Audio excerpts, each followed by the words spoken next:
Арманыстар Кутмандуу ушак кечиңиздер менен аптанын 4-чү күнү бардыгыбыз ушул тапта жуманын жыйынтыктарын чыгарып, иштерибиздин мындай жыйынтыктоочу этабына келип отурабыз. Себеп дегенде бүгүн иш күндүн кечи өз ишин улантат. Кечтин кезекчиси мен Эркинбек Турбаев. Бул Бишкек каналы.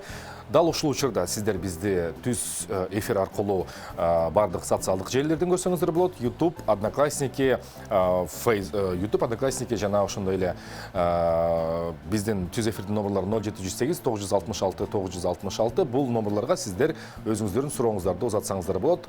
Бүгүнкү сүйлөшө турган темабыз маданият тармагында болот. Албетте бир улут, бир мамлекет, бир эл, бир журт маданиятсыз боло албайт. Аны бүтөн маданияттардан, бүтөн элдерден айырмалап турган, аны башкалардан бир мындай бөтөнчөрөөк кылып көрсөтүп турган дал ошол маданият. Соңку күндөрү коомубузда саясат тууралуу кептер, саясат тууралуу сөздөр абдан көп болгондуктан бүгүнкү темабызды дал ушундай багытта алып кетүүнү туура көрдүк. Дал ушул теманын алкагында бизде бүгүн келе турчу коноктор кенен өз ойлорун, пикирлерин кыргыз маданиятынын бүгүнкү турпаты, эртеңки күнү, өтмүшү тууралуу сүйлөшөбүз. Азыр болсо бизде доолбас музыкалык аспаптын кандай жасалат, кимдер жасайт, анын процедуралары, процесстери кандай? Мына ушул тууралуу сюжетти көрөлү. Андан соң биринчи коногубуз менен маекти улантабыз.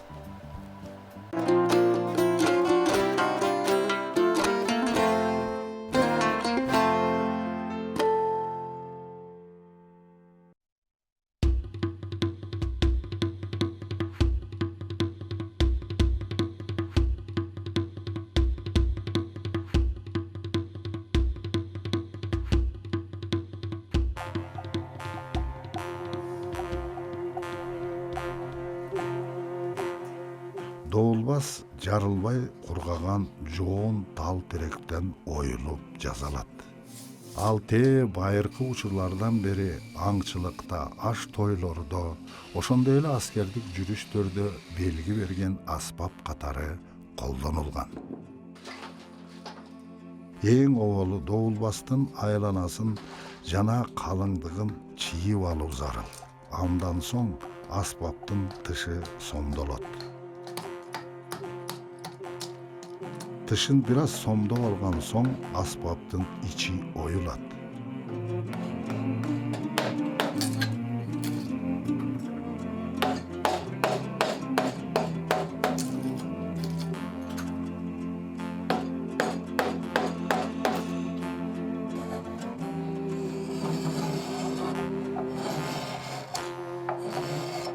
Ичин оюп бүткөн соң тышы жылмаланат.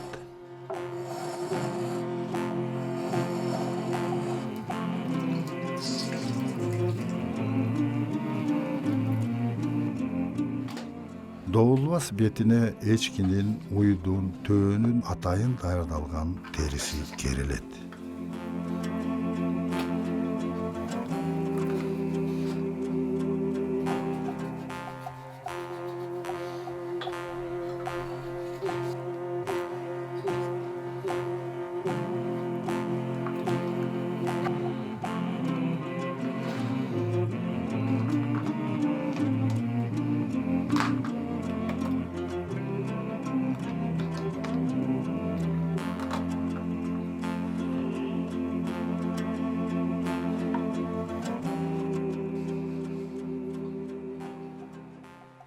Тери каткандан кийин ашык бөлүктөрү кесилип алынып, доолбастын тулкусуна жыгач бөрк жана майда мык менен бекитилет.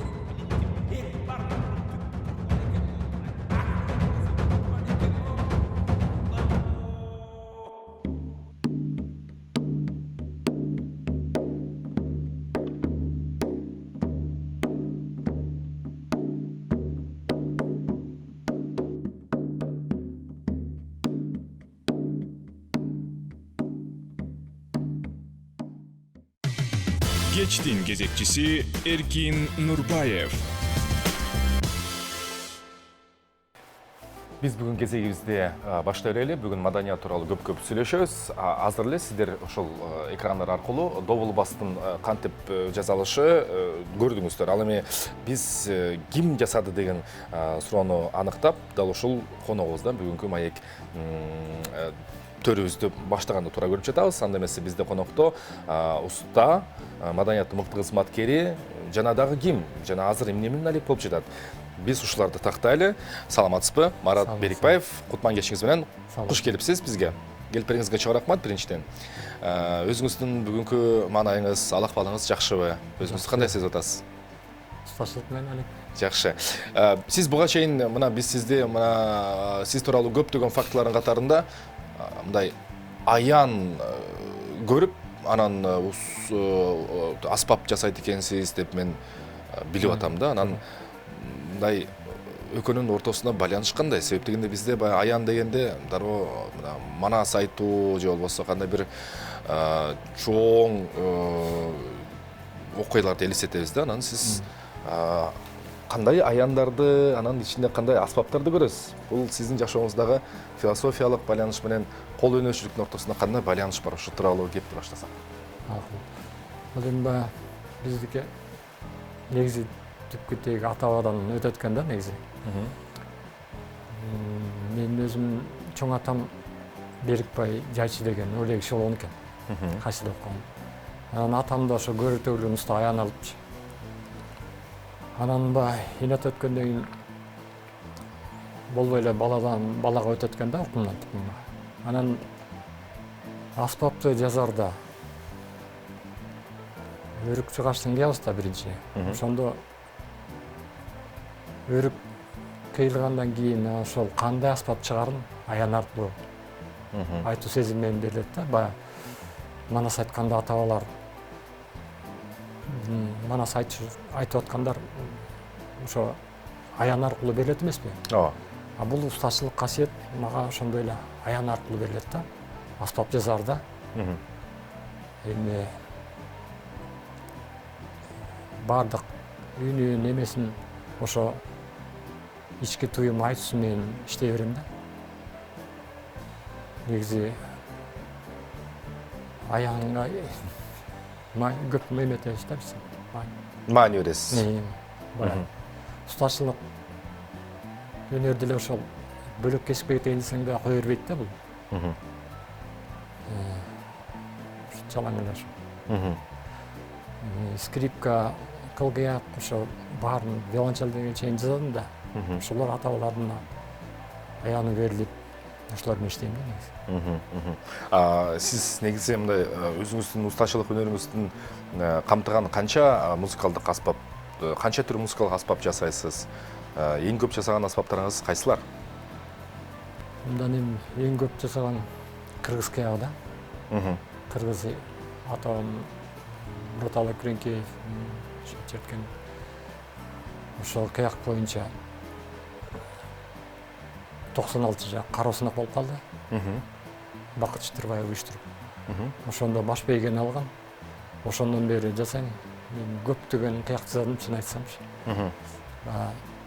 Жеке эле Кыргызстанда эмес, болгон өлкөдө бар да, шагалар. Сиз жасаган кылгыяктар. Негизги басым кылгыякка жасайт экенсиз демек, э? Басымдык кылгыяк, анан оркестрде ойногон кылгыяктын түрлөрүн жасайм да. Ооба. Негизи бардык аспапты чыгарам да. Оркестрге эмне керек ошонун баары. Мына сөздү мына кылгыяктан баштасак, бул аспап өзгөчө бир мындай кыргыздын муңун, кыялын, жашоо турпатын сүрөттөгөн ушундай бир аспап да. Анан өзүңүз да ойнойсуз да ошол аспапта? Мен өзүм аспапта ойнобойм, өзүм сүрөтчү, скульптурмун да. Анан чертпесем да ошону сына билген да аспаптычы. Слух күчтүү деп коет эмеспи? Ооба.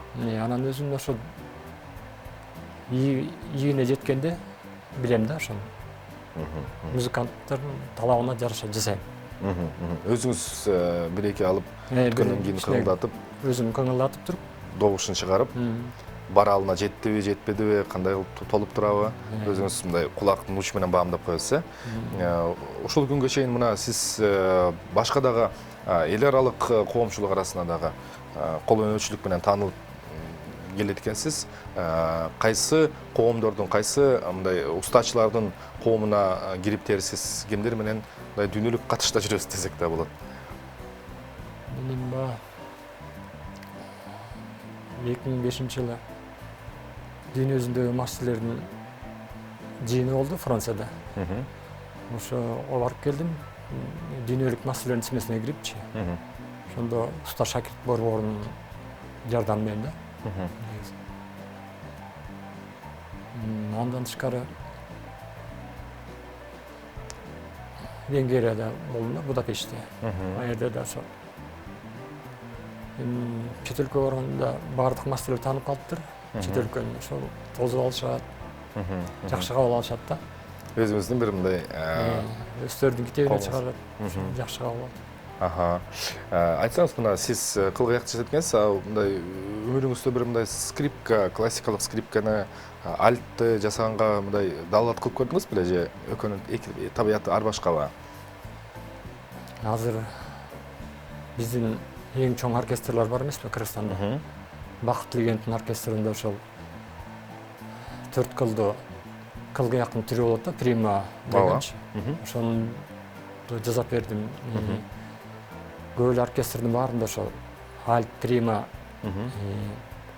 скрипка, былтыр виолончель жасадым. Виолончель аспап жасадым. Жалал абадта ойнолуп атат. Оштун музыкальный школаларында Гүлшара Эреженин аспаптарында мен жасап берем. Андан тышкары кытайлык, кыргыз туугандарыбызга да жасап берем. Андан тышкары ошо Башкирия АССРдин оркестри ойнойт менин аспаптарым менен. Охо. Ошол тууралуу кененирээк айтып берсеңиз. Башкыр элинин улуттук аспаптар оркестри сиздин колуңуздан чыккан аспаптар менен ойношот экен демек.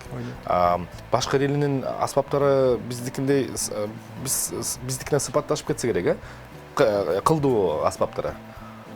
Башкирлер жана оркестрде ойногон прима, альттар биздикиндей эле. Кыл кыяк деле ошо сыяктуу болот.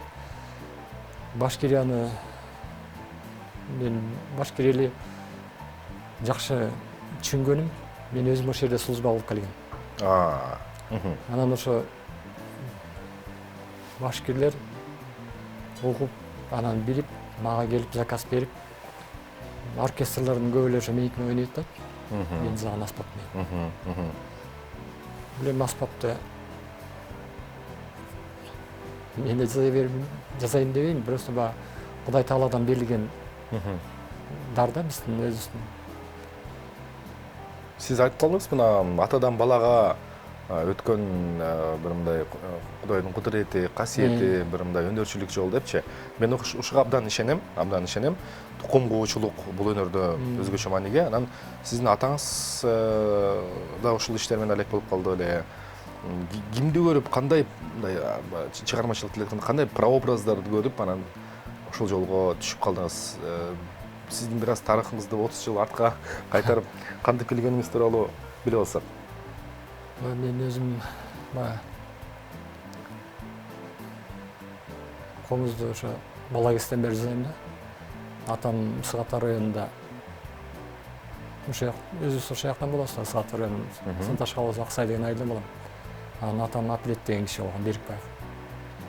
Ал мугалим, анан көрүү төгүлгөн уста киши болчу. Баардык нерсени жасады, аспаптан жаныбарга чейин жасаган киши болгон. Баардык нерсени. Анан атабыз да ошондой касиеттер болчу. Айтып берүүчү, колдоочу дегендейчи. Анан эл атабыз эрте өтүп кеткен, бирок ошол кайра эле балага коет экен да. Анан ошол касиет кайрама болуп, ошону жасап атам да. Мындай бизди кызыктырган жөнөкөй суроо да, сиз өзүңүз аспап жасаган күндөн тарта ушул күнгө чейин мындай өзүңүздүн эсеп сабагыңыз барбы? Канча аспап колуңуздан өткөн? Мен эми 30 жылдан бери Эсеби да жоголду. Эсеби да жок. Кылгыяктан Кыргызстанда ойноп аткан баары эле ошо негизген кыяктар. Кыздар ойноп атпайбы, музыканттар баары эле. Эми 30 жылдан бери Көп. бер жагы 500-600 кыяк жасасам керек. Бир топ. Колумстан өзүнчө. Анан баягы аспаптарды дагы кичине өзгөрткөм да баягы. Аспаптарга мык колдонбойсуң да. Ошон үчүн жыгаштын кынап, чет өлкөгө барганда биздин аспаптар кыргыз улутунун оюсунда көргөзүп, оюда маани берет да. Ооба. Оюнда туура салбаса болбойт. Өзүңүз саласыз оюсунда. Оюнда салам өзүмчү. Оюнда эле ошол жана аян берген оюлардын салам да. Бу жерде ою кыргыздын каада салтынын баары тең туура болгондо оюнда туура салыш керек да. Оюн туура салбаса да болбойт. Ар бир оюндагы ошо эмесине да.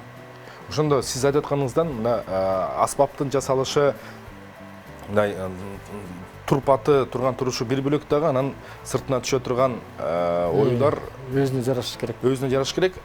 Ошол мындай ошол оюлар аспаптын жаны болуп эсептелет окшойт да. Жаны анан оюлар ошол чертип аткан кишини кандайдыр бир күчтөн колдоп турган маани да булар. Андан тышкары өзү кыргыздын улутунун аспабы экенин белгиси да. Сиз ошол оюларга ишенет экенсиз да. Өзүңүз мындай изилдөө иштерин жүргүзүп жүрөт экенсиз. Анан өзү бир кыргыз музыкасынын касиети, кыргыз музыкасынын мындай өзгөчөлүгү эмнеде деп ойлойсуз? Себеп деген сиз көп дүйнө жүзүндө оркестрлер көрдүңүз.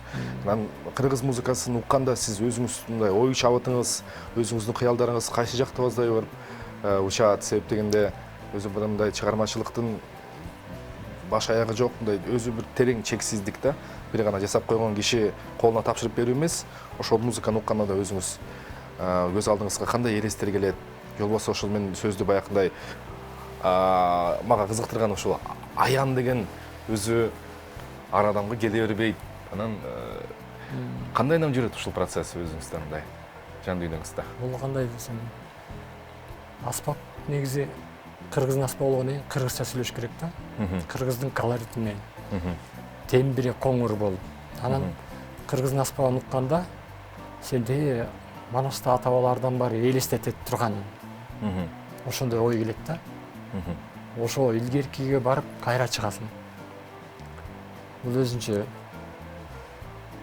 мен уккан баягы уламыштардан илгери мисалы ошол эле чогурчулар, кыякчылар да касиеттүү адамдар болгон экен да, илгерки кыякчылардан. Ошолор тууралуу кеп козгой турган болсок, ошол илгерки казынадан адамдардан бир кызыктуу окуяларыңыз болсо айтып берсеңиз. Мен билгенде мисалы кээдер тоонун бооруна чыгып кыягын черте салганда четтегирээктеги жаныбарлар келип кулак салып ушундай бир музыка аркылуу адамияттын дегиле кыргыз улутуна карабай адам менен табияттын ортосундагы мындай ширелишкен мамилени да кураса болот дегенге мен ишенем да. Ушундай бир жакшы кептерден болсо ортого салып бербейсизби? Кимдер бар эле бизде? Улуу кыякчылардан, өнөрчүлөрдөн черткен Толтой Мураталиев, анын атасы Мураталы Күреңкеев, Сайытбек Мурат. Азыркы биздин кыякчылардан Чытырбаев да. Баягы кылгыяк негизи аябай сырлуу аспап да. Кылгыяк менен кандай десем, жана япондор көп алды да менденчи. Япондордон суроо бердик, эмнеге аласың депчи. Ал ошол тазалайт экен да ауыралын баарын. Ошол себептен алып, бу жерден чертип үйрөнүп кетишти да. Япониянын эң кыйын скрипачы келип.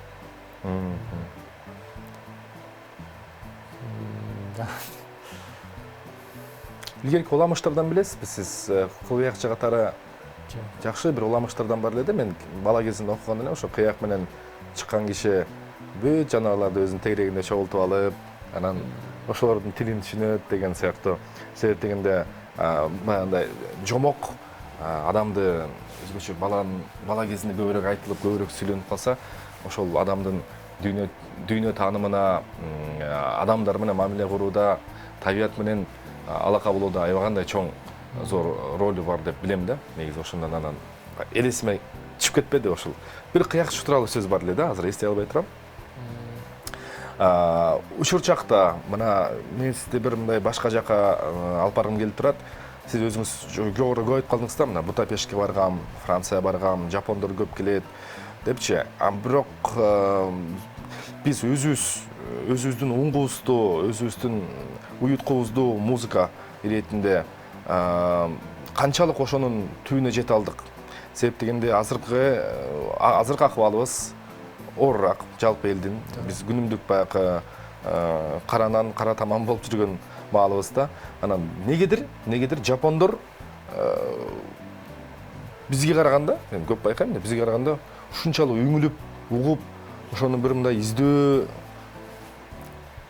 үстүнө жүрүшөт да. Биз дагы деле мындай үстүртөн мамиле кылгандайбыз да. Анын туура. Бердем баягы аспап жасап аткандачы, негизи адам баарына эле эме керек дечи, эми каражат. Бирок каражатка көңүл бурбаш керек бу жердечи. Аспап жасап атканда бүгүн тыйын алып эртең жасап берейин дебейт. Бул аспапты акчасынан мурун негизи ошол аспапты аябай бапестеп, тилеп жакшы үн берсе экен деп анан чыгарасын да. Ошол япондор деле баягы ошондойго берилет да негизичи. Финансыга көп берилбейт да негизи, мындай ички дүйнөдө бөлөк алардык. Биз ошого көңүл буруш керек да негизи. Бирок биздин деле ички дүйнөбүз жарды, биздин деле мурасыбызда бир мындай мурас казынабызда эч нерсе жок десек да жаңылышкан болобуз. Биздики күчтүү негизи. Өтө терең. Менин суроом ошол болот. Качан канткенде биз өзүбүздү дагы тереңирээк изилдеп баштайбыз? Изденип эле атабыз болушунча эле. Илгерки ата-бабалардын аспаптарын издеп, ошолорду чыгарганга аракет кылып атабыз да. Нышан, Нурлан баарыбыз ошол изилдеп атабыз да. Азыр биз бабалардан калган биз билбеген аспаптардын, музыкалык аспаптардын кайсы жаңы түрлөрү же болбосо эмненин үстүндө жүрүп атканыңызды биз азыр бир аздан кийин сүйлөшөбүз. Бизде жарнамалык блок болсун, Марат байке. Жарнамалык блок дегенде биздин башка өнөктөшүбүз Имарат Прогресс курулуш компаниясы, азыркы учурда Имарат курулуп жаткан Алтын булак Лайф, Гранвиль, Астория үйлөрүнүн баарыңызды жаңы жашоочулар болуш үчүн чакырат. 31 декабрга чейин алмалуу сезон акциясына катышканга жетишиңиз. Жаңы батарея алып iPhone 12 Pro, iPad Pro же MacBook белек алсаңыз, кайсыл белек алууну сиз өзүңүз тандайсыз. Азыр бизде жарнама, андан кийин Марат Берикбаев менен болгон маегибизди улантабыз.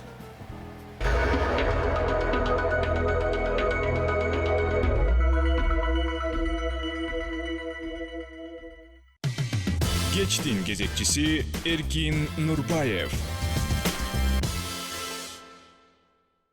Ооба достор, биз азыр түз эфирдебиз. Сиздер иш күндүн кечки телебирүүсүн көрүп жатасыздар. Бүгүн аптанын 4-күнүндө эфирибизде бүгүн кыргыз маданиятына, кыргыз музыкасына арнайлы деп чечтик. Конокто Марат Берикбаев, уста, изилдөөчү, музыкант, скульптор, сүрөтчү десек болот. Анан мен сизге бир мындай кызыктуу суроо менен кайрылайын деп атам да. Бизде өзү музыкалык академиялардын түптөлүшү, оркестрлардын негизделиши, жана башка музыканын бир калыпка түшүшү, эң көп дегенде 2020 жыл болсо 1920 жылдардан кийинирээк деле башталган, 30-тан кийинчерээк. Бир кылымга дагы жете элекпиз да. Бирок музыка бар эле, бизде музыка бар эле. Болгондо дагы укмуштуудай кайрыктар, укмуштуудай мотивдер, ушунун баардыгы калып калган. Нота жок. Нотный стан жок, оркестр жок. Композиторлор аны жазып кеткен эмес. Кантип жетип атат бизге? Себеп дегенде мен өзгөчө мына кылгыяктын музыкасынын дабышын укканда анык билем, бул музыка 100 жыл мурун жалган эмес да. Бул бир кылымдардан келаткан бир кылымдардын дабышы, кылымдардан бир үнү деп билем да. Анан бунун сыры эмнеде? Кандай ойлойсуз? Сыры эмнеде? Негизи кылгыяк эң биринчи жаралган аспап да. Баягы Раматылык Нуралык ата айткандай, бул Европа бизден Кыргызстандан илгерки заманда мындай жасуу түрү жок болгон да, азыркыдай видео эмелерчи. Ооба. Ошол бизден алып кеткенден кийин анан жана аспап ойлоп чыгарышкан дейт да. Нуралык ата айткан боюнчачы, скрипка, виолончель андай эмелер. Ошол түбү негизи кылгыяк биздин комуз болгон экен да. Эң биринчи аспаптар дегенде ушу кылгыяктын уламышы бар болсо айтып бере аласызбы? Мисалы комуздукун билесиз, кылдар эметип калып, кургап калып, ич агарындар. Ошодо да мен тартылган камбардын ролу. Кылгыяк деле кылгыяктын чабылышын деле телевизордо айтылып атпайбы жана кылгыякта ошо күлүк жылкысын карастайлар өлтүрүп коюп ушун анан ошондон терисинен кылгыяктын чарасын тартып, куйругунан кылын тартып аспап жасаган деп. Анан ошондон башына аттын сөлөкөтүн чүйүп, ошентип жасалган дейт да, уламыштарда. Мен деле асын Эми азыр ушу чарасы эмеден терисинен жасалбайт да.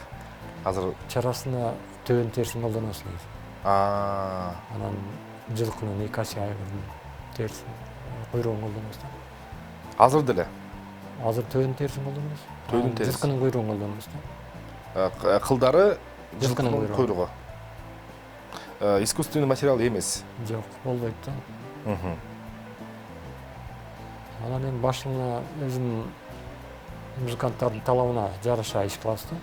Музыканттар жаныбардын башын салып бер дейт, аттын же болбосо ой салып бер, ушундай караша иш кылабыз да.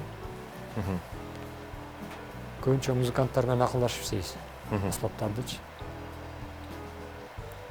Демек, кылгыяктын өзүнүн кылдары деле, анан смычканын деле кылдары экөө тең. Жылкынын куйругу. Экөө тең жылкынын куйругунан. Бүгүнкү күнгө чейин. Бүгүнкү күнгө чейин. Берки альт прималар, берки ал жаа дебейт, эме кыргызчасы менен тиги смычок деп коет. Смычок. Ал смычко аспаптар бөлөк да, берки да. Аларга искусственный болот да, негизи. Анан кылдары скрипичный кыл болот, темир кыл болот. Кыргыз кыяктыкы жалаң жылкынын куйругу болот да. Сиз өзүңүз ошол жанагы бүтүндөй баардык оркестрларга аспап жасап атам деп атасыз. Өзүңүз ошол оркестрлардын концерттерине барганга убакыт бөлүп атайын барасызбы? Барам, мен азыркы тапта мурун деле иштегем, азыркы тапта деле иштейм. Филармониянын оркестры Карамолду, Камбарканды ошол жакта иштейм, ошону мен карап турам да. Бүт карайсыз. Себеп дегенде аспаптарга дагы өзүм комуз ойнойм да, анан билем да, кургап калат, ойнолбосо дабыш чыкпай калат, аны майлап туруш керек. Кылдары сүзүп калат, эме болуп калат, сынып калат, ошолорду мен карайм, ошону жасап берем. Өзүңүз да реставрация кылып бересиз, оңдоп бересиз. Баарын ошо. Демек, бүгүн биз толук түрдө ишенимдүү айтсак болот, сиз кыргыз аспаптардын кароолчусу экенсиз, жаратман экенсиз да. Негизи жана Балбай Алаш атабыз ошо китепке чыгарыптыр, ошо мен жерде да. Жыгачка Жангирскин балады жазбайт тур да, ошол сыяктуу да. Аспаптарга. Эми сиздин баягы маегибиз акырындап өзүнүн жеткен жегине келип атыптыр. Сурап кетпесек болбос. Кылган өнөрүңүздү, кылып аткан ишиңизди сөзсүз түрдө сиз мындай устат катары кийинки баягы артыңыздан келаткан жаштарга өткөрүп жатсаңыз керек. Себеп мен аябай ичим дал ушул тема келгенде бир өзгөчө ооруйт да, себеп дегенде баягы укумдан тукумга уланып келатат, бирок азыр жаңы доордо жашап атабыз. Азыр технология доорунда, мына мурун кагаз кармасак, азыр мындай экран кармап отурабыз көз алдыбызда. Анан жок болуп кетпейби ошол өнөрлөр? Өөрчүп атабы, уучу куру калбайбы, сапар уланабы деген суроо да. Артыңыздан Буюрса эмнелер кыргыз келет? болгонун уланат, анткени азыр усталар көбөйүп калды, жакшы. Үйрөтүп деле атабыз баарын. Мен өзүм деле үйрөткөн балдар бар. Өзүм балдарымды үйрөтүп атам. Мастер-класс өтөм. Көп эле мастер-класс өтүп берем. Бирок аян алып анан жасоо, аспап жасоо мастер-классын өткөрүү мүмкүн эмес да. Бул ар бир адамга бир өзүнчө бир жасагандардычы, эми баягы жалпы эмесин, жалпысынан мастер-класс өтөм. Анан ошо үйрөтүп аткан усталардын, балдардын делечи, окуучу балдардын деле. Бирөөнө болсо бирөөнөн чыгат да ошондой. Тубаса. Анткени үйрөнгөн менен тубаса бөлөк да. Үйрөнгөн ошо чекке чейин эле иштей алат да. Дагы андан ары улантып кете албайт. Изденүү жок болуп калат. Издениш керек да ошон үчүн. Кичине Манас айткандай же жана Чыңгыз атабыз жазгандай ошондой чыгарымчылык керек да. Ошондой болуш керек да. Дилгирлик керек. Антпесе болбойт да бу жерде. Үйрөнүп алды эле болду деген токтотпош керек. Аны кичине чыңгын болсо кете бериш керек да улан. Анан бул устага да чыдаш керек. Биз эми баягы биздин аспаптар сахнада ойнолгон менен устаны көп деле киши тааныбайт да. Көрбөй калат, Биз жалаң эле устаканада отурабыз. Ооба. Мен эми 30 жыл иштеп, 30 жыл устаканада эле отуруп турсайбыз. Изденип отуруп элечи. Демек, бул өнөрдүн дагы Чыдаш керек да. Чыдаш. Ата көп киши чыдабайт да. Бир жагашта ойгончу. Ал жагашта да алып келип чаппайсың. 3 жыл кыйып келип кургатасың. Анан сомдойсуң, ошо менен бир аспап 3,5 жылда болот да. Биз ошон үчүн заготовка алып көбөйтө беребиз да. Ошонусу менен оор да. Жумушуңуздун, өнөрүңүздүн оор ар иш өз тузу бар, оорчулугу бар, бирок келейген оркестр колуңуздан чыккан аспаптар менен ойногондо өзүңүз бурчунда туруп алып бир мына өзү ошол рахаттын, жумуштун рахатын ошону көрсөңүз деп билип атам. Сизге чоң рахмат айталы. Манат байке, мен сизди аябай жакшы түшүнүп турам. Өзүңүз баягы өнөр адамысыз, ичиңизде уйгу-туйгу ар кандай сезимдер жүрөт. Ошондуктан баягы сөзгө келгенде бир аз тартынчаак болуп атасыз. Бирок биз сизди баалайбыз. Кылган ишиңизге, өнөрчүлүгүңүзгө чоң рахмат. Көп дагы жакшы изденүүлөр, жаңы бир аспаптар, балким биз билбеген тээ кылымдардан карыткан жаңы бир ойлоруңуз, кыял чабатыңыз келет деп ишенели. Чоң рахмат. Биз болсо бүгүнкү эфирибизди маданият мурасы деп атаганбыз. Жана ошондой эле ошол адамият, адамзат, биз кимбиз, эмне үчүн биз, же болбосо адамзат, же болбосо эмне болот деген суроого биздин кесиптештерибиз жоопторду издеп, кийинки сюжетте камтыган. Чогуу көрөлү, андан кийинки меймандар менен эфирибизди улантабыз.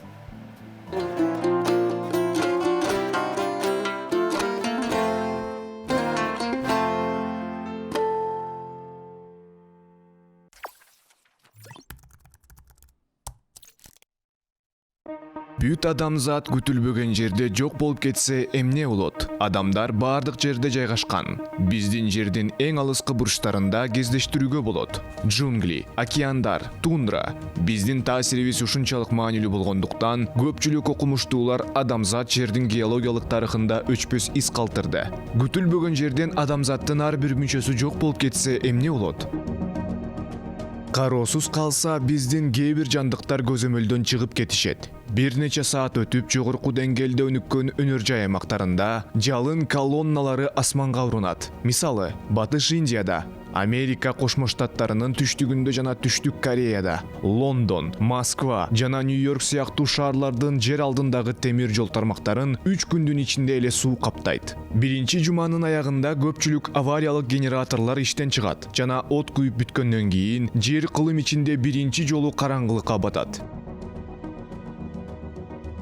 Биринчи айдан кийин өзгөрүү ылдамдыгы басаңдайт. 20 жылдан кийин жолдордун бетон кабыгы отоо чөптөрдөн жана бак тарактардын тамырларынан жок болот. Болжол менен ошол эле учурда суу каптаган тоннелдер шаарлардын көчөлөрүн жууп, дарыяларга айланат. Мелүүн климаттык шарттарда бул суу топтомдору мезгил алмашкан сайын тоңуп, эрип, тротуарларга жана бетон пайдалууларга зыян келтирет. Канализация тутумунун бузулушу бетон имараттарында дагы ушундай реакцияны жаратат жана 200 кыштын ичинде көпчүлүк асман тиреген имараттар кыйшайып кулап түшөт. Санкт-Петербург сыяктуу дарыялардын дельталарында курулган шаарларда акыры имараттар толугу менен жуулуп, куймаларга бетон чиптерине толот. Шаар четинде айыл аймактары жайыраак бузулат. Чатырлардагы тешиктер, көк, курт кумурскалар, келемиштер, үй ээсинин бардык жалпы душмандары үйлөрдү ээлеп алышат. 75 жылдын ичинде үйлөрдүн тирөөчү стундарынын көпчүлүгү чирип, үйлөр урандыга айланып, жергиликтүү кемирүүчүлөр жана кескелдириктер жашай башташат. Адамдан кийинки дүйнөдө жергиликтүү жаңы мааниге ээ болот.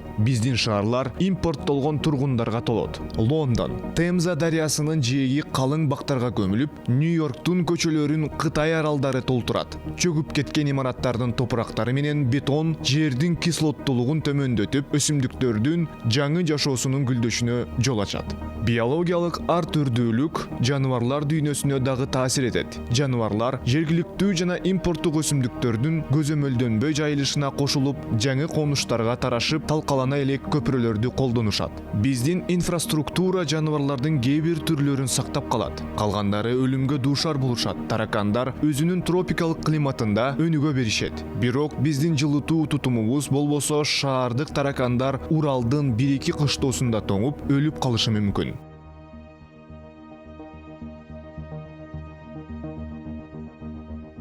Ушундай эле тагдыр үй жаныбарларынын көпчүлүгүн күтөт. Айрым учурларда гана чочко, ит, мышыктар тирүү калып калышы мүмкүн. Жарык электромагниттик ызычуунун азайтуусу, байланыш мунаралардын жана жогорку чың алуудагы зымдардын жок болуусу менен миллиарддаган куштардын сакталып калуусуна таасир этет. Чиркейлер өзлөрүнүн сүйүктүү жасалма питомниктеринин биринде көбөйө беришет. Өсүмдүктөр жана жаныбарлар дүйнөсү өнүккөн сайын жердин климаты адамдардын миңдеген жылдар бою тийгизген таасиринин акырындап калыбына келет. 35 000 жылдан кийин өсүмдүктөр жер жүзүнөн өнөр жай революциясынан калган акыркы коргоошун издерин жок кылышат. Жана 65 жылдан ашуун мезгилде CO2 деңгээли калыбына келет. Рушмор тоосундагы АКШ президенттеринин оюп түшүрүлгөн портреттери 7 миллион жылга чейин сакталышат. Биздин коло айкелдерибиздин химиялык курамы аларды 10 миллиондон ашуун жылдар бою таанымал кылып сактайт. Суу каптаган жерлерде курулган шаарлардын калдыктары акыры техно калдыктарга айланат. Акыры бул издер планетанын бетинен жок кылынат. Адамзат жер бетинде ар дайым эле жашап келген эмес. Түбөлүккө да жашап калбайт. Бирок биз сиз дүйнөгө кандай болорун билип алсаңыз, биз жашап жаткан дүйнө жөнүндө көбүрөөк билип алсаңыздар болот.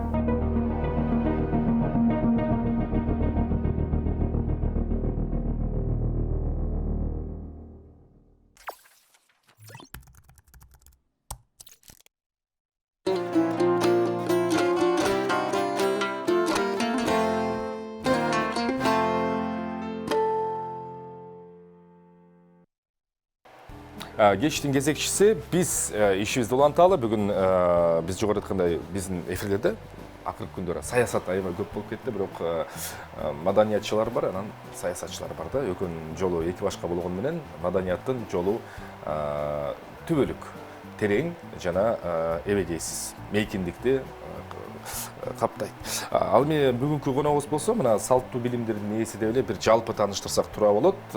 Андан кийин бүгүн кече күнү, анан келечекте кандай иштер менен алек болуп жаткандыгын кыргыз элине таанымал ошол салттуу билимдердин ээси, изилдөөчүсү Асель Калканова менен маекти уланталы. Саламатсызбы Асель эжекем, кош келипсиз. Кутман кечиңиз менен.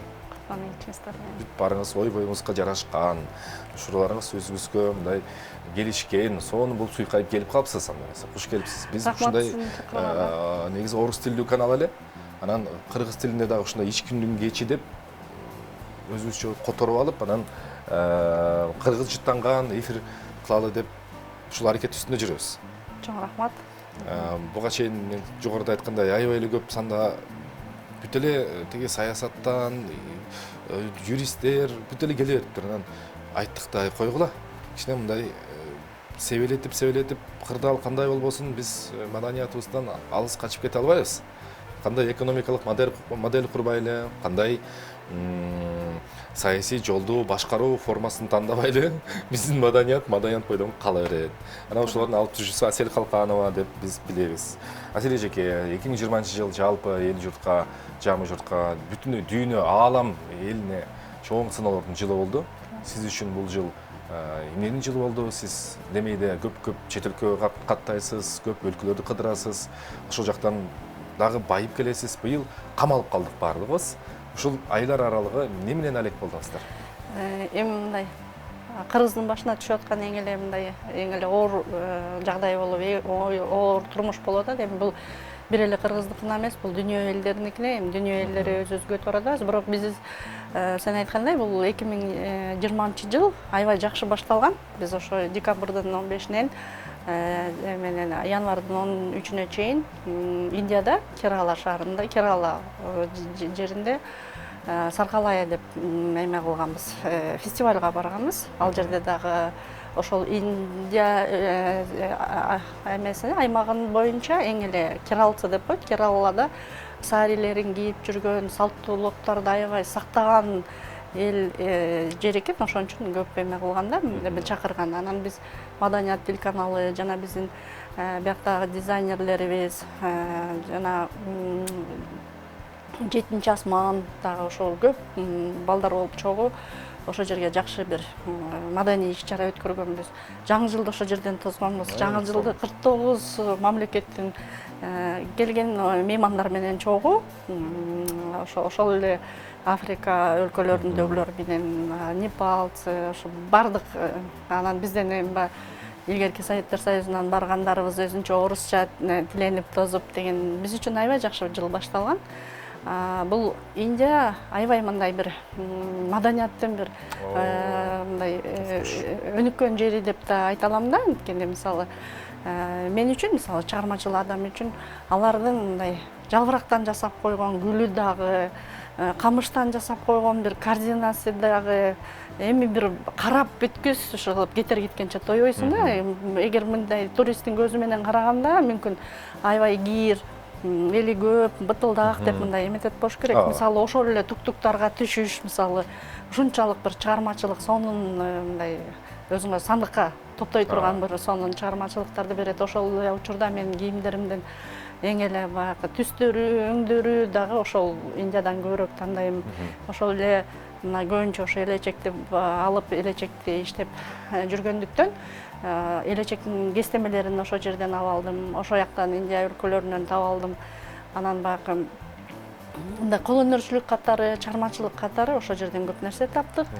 Ошондой эле 2020 жылдын март айынан да биз ошо Кыргыз Урал диаспорасы, биздин кыргыздардын диаспорасы менен чогуу неделя моды в Екатеринбурге деген чоң мода фестивалга катышканбыз. Ал жерге болсо биз Бермет Турсалиева, Гүлмира Кутуева болуп, жок бизден да чоң дизайнерлер барган, бирок биз Баялай деген проект алып барганбыз.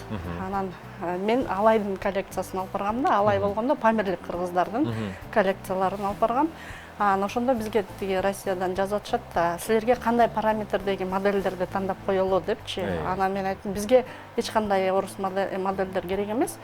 Бизге ошол жерде жүргөн кыргыз эле апалар болобу, кыздар болобу, кичинекей балдар болобу, ошолорду кандап койгула.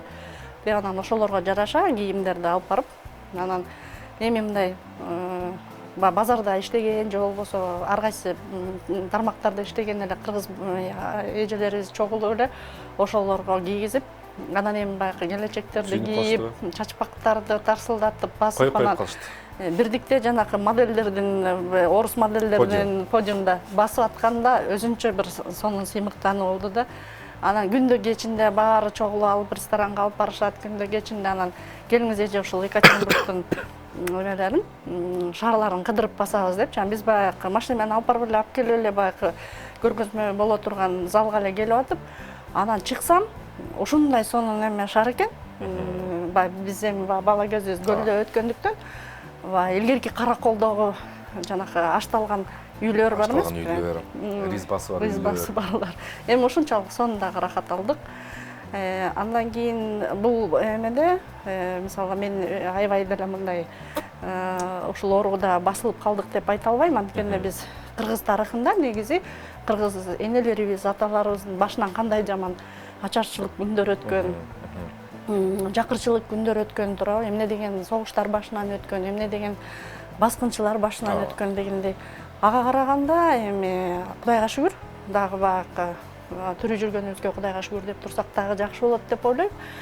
Мисалы ошол энелерибиз айткандай эле, мисалы бир сындырым нанга, бир катган нанга дагы ошого да шүгүр кылып келип, анан боз үйдө жашап, ошентип эле ушундай ийгиликке жетишип келатпайбызбы, туурабы? Эми бүгүнкү күн менен эле бүтүп калат деп да айтыштан алыспыз. Анткени ушул пандемияда мен мисалы 2013 жылы Мургапка барып, ошол жерден бир Асалы ападан бир Дүрие жолук деген ошо каляктардын үстүнөн жабыла турган жолук бар.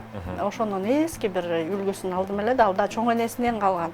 Өзү деле үзүлөйүн деп коюптур да. Анан ошону мен ошо Асал апага мен ушуну жандандырып чыгам деп, анан 2013 жылдан бери анын жанагы жибек жип табылбайт эми азыр бизде баягы өндүрүүлөрдүн баары токтоп калган үчүн аны мен Түркиядеги фестивалдардан таптым. Ошентип жүрүп анан оюсун чийип коюп кармаганга убактым жок эле да. Анан ошолордун саймасын изилдеп чыгып, ошолорду сайып чыгып, азыр бир тескерисинче бир чыгармачылык бир эргөнүн же болбосо өзүмө өзүм ээ болуп, баягы кылбай жүргөн иштерим барын кылып, үй бүлөмө аябай көңүл бөлүп, жолдошум андан бешпедер сүйүнүп эч жака кетпей калганына ошентип аябай жакшы элем.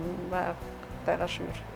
Ар кандай каатчылыктын өзүнүн дагы аркасынан берет турчу берекеси бар да. Жок, бул жерде дагы мындай ошо уулдарым, чоң уулдарым чет өлкөдө эле да, анан алардын баары келип алып, баарыбыз чогулуп бир дасторкондо отуруп тамак жештин өзү бакыт экен да. Абай кичинекей кезинде уруп согуп тамагыңды ич, курсагың тойгуз деп анан кайра жуптаслап кетирип эле кайра өзүңүн кызматыңда жүрүп, анан бул башкача бир мындай үй бүлөлүк бир бекемдик дагы келип атат деп, бири-бирибиздин мындай табиятыбызды жакшы түшүнүп атабызбы деп да ойлонуп кетип атам да. Булдарың чоңоюп калды, алар менен мындай чоң киши катары дагы сүйлөшүп калдык. Кеңешип, анан алар эми баягы силер эми сен өзүң жашсың десиң да, башынан мындай батыраак ойлонуп, анан батыраак чуркап жүрүп, Кытайдын шаарларында жүрүп, Европанын шаарларында жүргөн балдар кичине кысылып атат да. Анан мен анда баштайм да ошентипчи, ай биздин аталарыбыз кенедей бир уч нан менен, бир уч талкан менен калган, анда деле эмне болгон эмес, бул эмне болуп турсага деп анан баштасам, анан унчукпай калышат да. Анан эми ошондой кылып кичине дем күч берип турабыз азырынча. Жакшы, сиз мына буга чейинки мына иштериңизди байкап, көзөмөл салып, ары суктанып да жүрөбүз, азаматсыз, мыктысыз. Анан ушул сиз илгертен калган ушу элечек темасына кайрылып кетсек, мисалы мен жашым 19 жаш кезинде, 20 жаш кезимде туристтер келгенде анан что это такое, что это за головной убор деп анан ар кайсы тилде, англис тилинде, түрк тилинде түшүндүрүп элем да. Анан кыргыз эли көчмөн эл болгондо, анан мен бир нерсеге өзүм да изилдеп бир нерсеге ишенем. Ар бир улуттун кайда бир салты, бул жөн эле кооздук үчүн эмес, биз аны бүгүн кооздук катары кабыл алып атабыз. А учурунда ал бир кызмат кылган да. Ошол элчектин илгерки кызматы кандай эле? Сиздин версияңызды угуп көрөйүнчү, мен өзүмдүкү менен салыштырып. Эми элечектин кызматы бул деген элечек өзү аялдар кие турган баш кийим, бирок кандай аялдар кийет? Муну күйөөсү бар аялдар гана кийет да, кыздар бешкөкүр болот.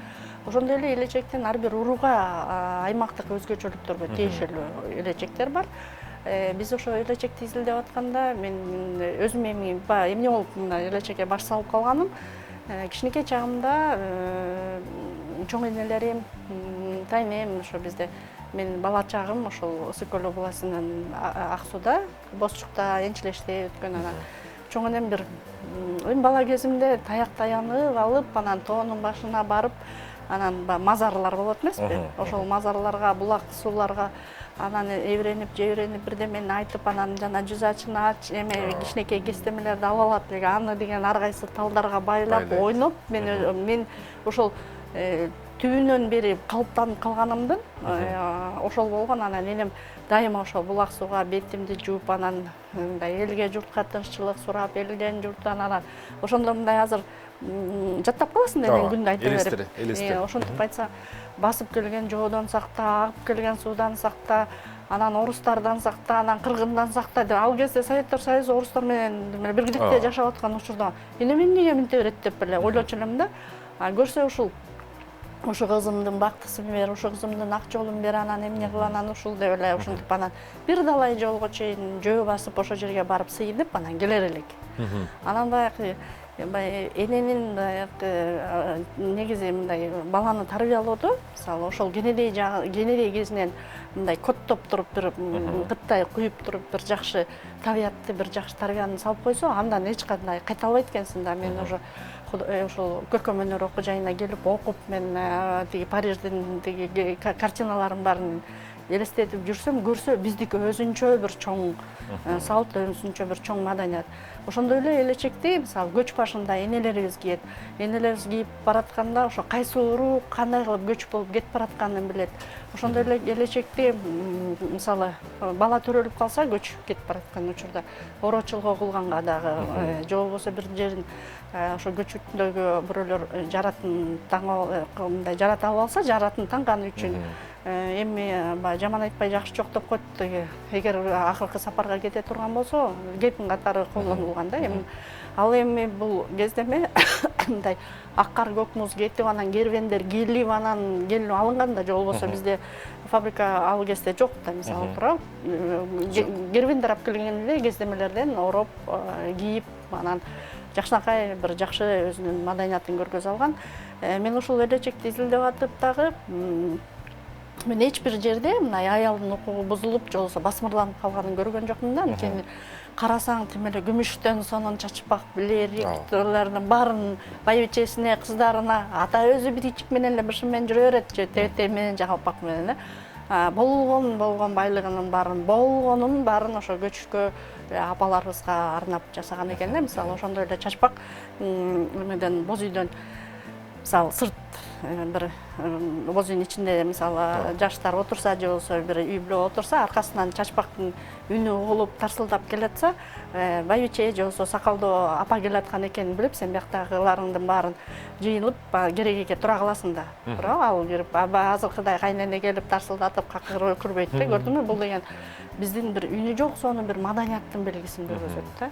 Энелерибиз ушундай кылып тарбиялаган. Эми бул ошондой эле белдемчи, ошондой эле чыптамалар, бардыгы бул эме да. Символдор. Ооба, бардыгы биздин эме үчүн, дене табиятыбыз үчүн бул аябай керектүү нерсе бул. Мисалы, белдемчини төрөгөндөн кийин гана кийет да. Азыр мен бешкөкүл чач кыздар кийип алганда белдемчини каршы болом да. Анткени ал деген курсак көтөрүш керек, ал деген бала көтөрүш керек дегендейчи, эч убакта белин кыспаш керек деген. А белдемчи бул бала төрөлгөндөн кийин анан аттын үстүндө анан кийип жүрүүгө корсеттин функциясы. Ооба, ошол.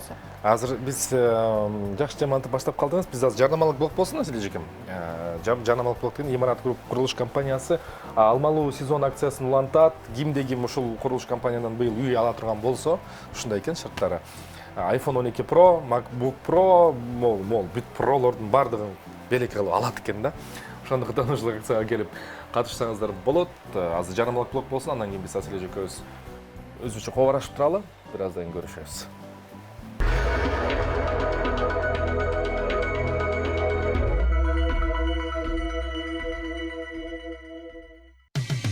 Geçtin gezekçisi Erkin Nurbayev.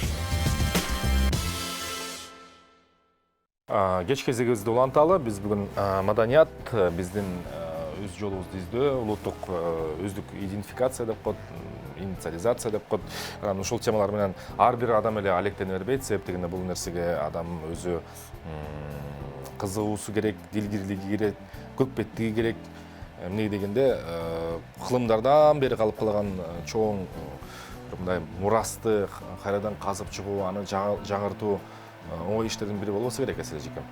Анан сиз көп жылдан бери ушул элечек темасында, кыргыз аял затынын кийим темасында көп изилдөөлөр жасап жүрөсүз. Ошол изилдөөлөрдүн негизи мындай сиздики көп нерсе мындай кагаз түрүндө жазылып катылып калабы, же болбосо сиз муну дароо биринчи мындай саймага өткөрүп, дароо ушул показдарга өткөрүп саласызбы? Ошол кагаз түрүндө өзүңүзчө жумуштарыңызда жүрөбү мындай? Илимий жумуштар жактоо катарында болсо жазып калган жакшы эмеспи негизи?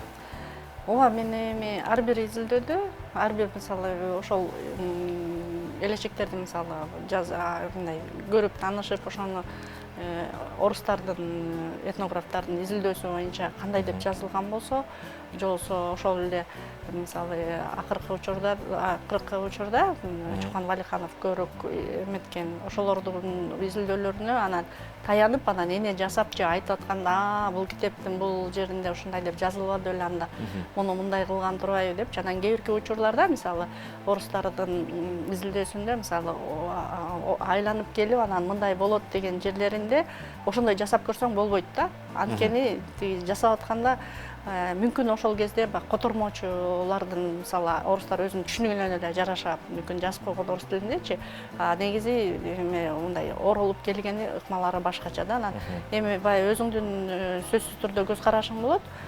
Мисалы мен Турциянын Ван аймагында ошо памирлик кыргыздарда апаларга ошол улуу Памир айылына ошо Гүлжан Ириеш болуп биз барып ошо кыдырып жүрдүк. Ошондо эми ошол Турцияда Ванда ошо улуу Памир деген айыл коюп алып, анан жашап аткан кыргыздарды көрүп ошондой суктанасың да. Анан ошол жерде мен ар бирөөнү жазып, ар бирөөнү эметип, анан сүрөткө тартып, анан биринчи, экинчи деп номерин коюп, анан эми аларда мисалы Памир тарапта келиндери мындай кочкул кызыл кийет. Андан кийин биз вишневый цвет деп коебуз го, ошол сыяктуу. Анан бордовый цвет депчи, ошентип өтүп, анан эми ошо Турцияда деген кийимгече жык бизге бияка ташып келип кийип атпайбызбы? Алар ошол жерде туруп ошол түрктөрдүн кийимин кийбей, ошол өзүлөрүнүн өңүн, түсүн кийип, анан мындай айылдарына эртең менен эрте туруп дагы кайсы апа менен жолугам депчи, деп турсаң, мындай апа-апакача шапаган кийип туруп, ак жоолуктарын мындай салып алып туруп, анан көчөгө ушундай кылып басышат. Тим эле бир Алайдын эле бир көчөсүнө, бирок Алайдын көчөсү андай эмес да. Бирок ошол Түркияда жүрүп дагы ошентипчи. Анан эми ошолор жана свадьба деп эмеге берип атпайбы, той кылып, үйлөнүү үлпөт тоюн кылып атпайбызбы? Ошондо сөзсүз түрдө мисалы сенин аял алып атсаң, мисалы ошол аялыңдын урук туугандары жанакы чач кебин кийгизип, анан каляк деп коюшат, элечектечи, каляк ороошуп, ал орогондо дагы ошол айылдын аксакалы, бир 10 бала төрөгөн, этек жеңи жайылган ушундай бир ырым-жырымдуу энелерди алып келип, ой эне сиз тийгизип коюңуз колуңузду, сиздей болуп балалуу бакыралуу болсун, анан ал ушинтип тим эле шан шөкөт менен ушундай кылып узатышат да. А биз ушул учурда мына Кыргызстанда жашап атып, биз ошону жоготуп жибердик да. Мен ошон үчүн көп нерсени ошо памирлик кыргыздардан алдым да. Жоготуп жибердик дегенде мындай да, жашоо турмуш ордуна турбайт экен да. Анан экономикалык көп факторлор бар. Биз Советтер Союзунун, биз биринчи Цардык Орусия, андан кийинки Советтер Союзунун курамына кирип, дээрлик мына 70 Советтер Союзундагы чейин дээрлик 100 жыл бир кылым, кандай айтсам, мен бир корс айтып алгандай болбойн, кандай бир деңгээлде баскынчылык астында жашадык. Муну эми моюнга алыш керек. Эгер сиздин оюңузда, эгер ошол баскынчылык болбогондо, биз баягындай Вандык, анан улуу Памирдеги кыргыздарда болуп калганыбызда дагы мындай сакталып калат белек, улут журт катары же жалпы дүйнө цивилизациясына кошулуп, анан кайрадан өзүбүздүн ким экенин изилдеп чыкканыбыз бизге мындай жакшыраак болуп атабы? Жок, бул учурда мынтип айта алам да, мисалы биз ошол Калия Карашева апабыз Ошто жашайт, бирок өзүнүн анын балалык кези Кочкордо өткөн да. Эмне болуп биз ошол кийимдерибизди жок кыла алдык. Бирок баягы колхоз совхоздо ошол учурунда аялдардын баарын жапырт талаага колхоз совхозу баягы тапке чаап ушинтип эметкенде баягы элечеге менен эми ыңгайсыз да. Ошон үчүн элечегин башынан алып, мындай кескен чарчы кылып, эми 1 метрден кылып кесип алып, анан баштарына байлап берип туруп, анан ошо колхоз совхоздогу айдаганда, ошондон кийинки эле ата мекендик согуш болуп калды. Ошол учурда мисалы энелерибиз баягы согушка жардам беребиз, үйдүндөгү баягы калган эмелерди, айылда калгандарды багыш керек деген менен ал кийимге деле карабай ошол болгон кара күчүн салып кетти да. Эгер мүмкүн илгерки баягы көчүнүн учурунда болгон болсо, анда айтып атпайбы, жанагынтип аталарыбыз койкойтуп эле отургузуп эле, анан боз үйүбүздөн чыкпай эле, анан шаңырап эле, эме кылып эле ушинтип жашамакпыз да, туурабы? Бирок дагы учубуз кур эмес экен. Мисалы, мага азыр канчалык энелер элечек оротуп келип атканда дагы баягы илгерки байбичелердин бак чоң эне минчелей, анан ай чоң эне могул жерде мындай бар эле деп, анан топчу шакегинен бери таап издеп, анан уже мына азыр мисалы биз ошоларды мисалы модага айлантып аткан болсок, мисалы эң эле бир күмүш же болбосо бир шуурусу бар, аябай мындай кадырлуу барктуу болуп, кайдан эле энемки эле деген бир сонун нерселерди алып келе атабыз. Мүмкүн дагы бул эме жанданат да. Анан эми бул кезде дагы мисалы энелерибиз көбүнчө мисалы батадан кылган да, мисалы бата берип, бата кылып, анан биз азыркы учурда ошол энелерибиз эмес, эми өзүбүз деле мисалы кош бойлуу аялга мисалы бата бербейбиз, туурабы? Анан ал кезде билесиңби, мындай айланайын тити, мен чоң эне мисалы жолдун аркы өзүндө эле кетип бараткан, бизге тиешеси жок эле болду. Ай кош бойлуу экен, эки колун аман эсен боорун алып алсын, анан көз чарабыз. Ой, эми сени тааныбайт эне жоңгой десең болчу эмес да. Мисалы ошентип биз баягы улам урпактарга кыттай куя берсек, анан айта берсек, жетет бул дагычы. Анан эми биздин арабызда дагы эми аял заттары бар, эми мүмкүн мындай өтө кыргызчалыкты деле жактырбай, анан эмне кереги бар, андан көрөк англисче үйрөнсүн, андан көрөк орусча жашоосуна жакшы болот депчи. Бирок бизде кодтолгон эң эле бир жакшы информациялар бар, баары кайсыл жерден кыргыздын бир нерсесин көрсөң деле деп, мисалы биз ошондо эле алайда жүрсөк, ат башынын шырдагы турат да, анан келиңиз ат башыдансызбы деп койсом, ошо ай келиңди тааныйсыңбы деп атпайбы, а мен шырдакты тааныдым биринчичи. Ошондой эле мисалы эме жактан, чаткал жакта мындай шырдакты изгып басып эметишет да. Ошону көрүп, ага сен чаткалдансыңбы десең, мени эмнемден тааныйт депчи. Ошондой биздин бир сонун эң тамгаларыбыз бар да, мисалы ошол эле Баткендин килеми. Баткендин килемин башка эч бир жер жасай албайбыз. Араби килемди мисалы эч бир жер жасай албайбыз. Мисалы менин үйүмдө азыр ошол Баткендин килеми, араби килемдер бар да, анткени мен түрктөрдүн 40-50 миңдик килемин сатып алганча, андан көрөк мен апанын бир 25 миң же 30 миңдик килемин сатып алганымда, ал канчалык кол эмгек да. Биз бири-бирибизди ошентип өндүрүш керекпиз да, өстүрүш керекпиз. Мисалы ошол эле мисалы балдарыбыз ошолдун ар кайсы көзү менен жүгүртүп оюну же болбосо ошону көрүп, ошонун үстүндө чүкө атып ойноп жүрсө, ал көкүрөгүндө кала берет да. Эртеңки күнү кайсы бир жерден ал колдонот барбырчы, сөзсүз түрдө колдонот. Уникалдуу элдер бар, мисалы жапондор. Жеке мен мисалы жапондорго аябандай суктанам.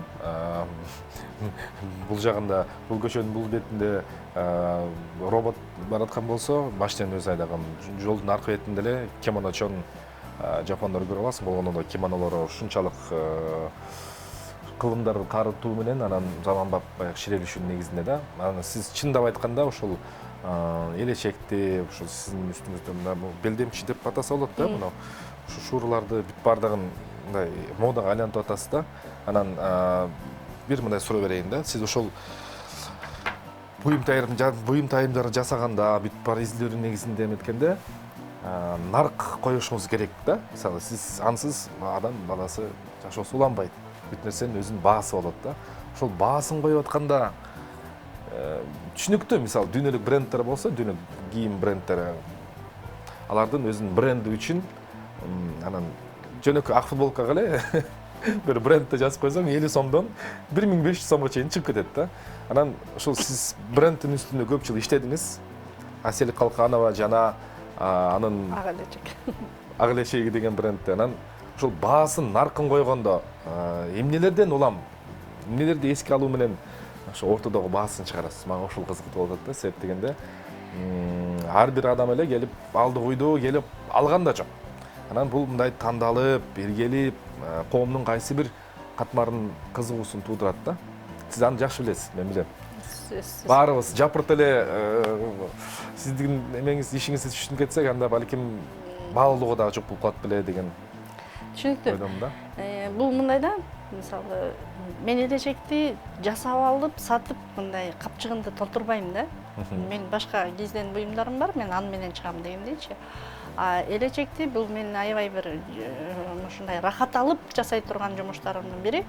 Анан мага мисалы жана азыркы көбүнчө ороонуп жүргөн кыздар келип, эжем менин ылайыгыма жараша жакшынакай кылып топойтуп жасап бериңиз элечек дейт да. Сен биринчи күйөөгө чыктың беле? Жок чыга эле. Сен күйөөгө чыккан күнү кел, мен сага бекер жасап берем депчи. Анан ошондой эле сен кайсы уруусуң? Биринчи мисалы бугу уруусунан элечекти кыз алып атсак, бугу уруусундагы ошол жеңелери өзлөрү элечегин ороп берип, мисалы тейиттерге берет да. Тейит болсо ал каля кийгизет. Эмне үчүн бизде сөз бар, жанакы көшөгөгө киргенден кийин ак элечегиң башыңан түшпөсүн, элечегиң менен тең кара деп атпайбы? Элечег менен тең кара, бул элечек кийген күйөөсү бар, күйөөсү менен тең кара турабы? Эми ошолордун баарын мисалы айта берсек болот да. Кээ бирки учурда мен мисалы ушундай бир энелер бар, аябай колунда жок, бирок кийгиси келет да. Мен аларга бекер деле жасап берем. Биз ошол жанагы Индияга барганда элечекти кездемени чыгара турган фабрикага чейин бардым да. Ал ошонун жана жукалыгы, ошолордун баарын изилдеп, анан баягы эмелер алар товарный вид деп, сапатын жакшы кылыш үчүн крахмалдап коет да, тыкайып капкатта болуп калат анысы. Аны мен айтат ана, мен буйртма кылганда силер муну кайра ысык сууга жууп бергиле депчи. Ошондо 200-300 метрлик эмени кестемени алып туруп, кайра кайнак сууга чайкап, анан кургатып, анан жупка кылып алып келет да. Ошондо бир 20 чарчыдан, мисалы 20 метрден жасалган элечек мындай башында жип-жеңил болуп калат. Көтөрүшүң жеңил.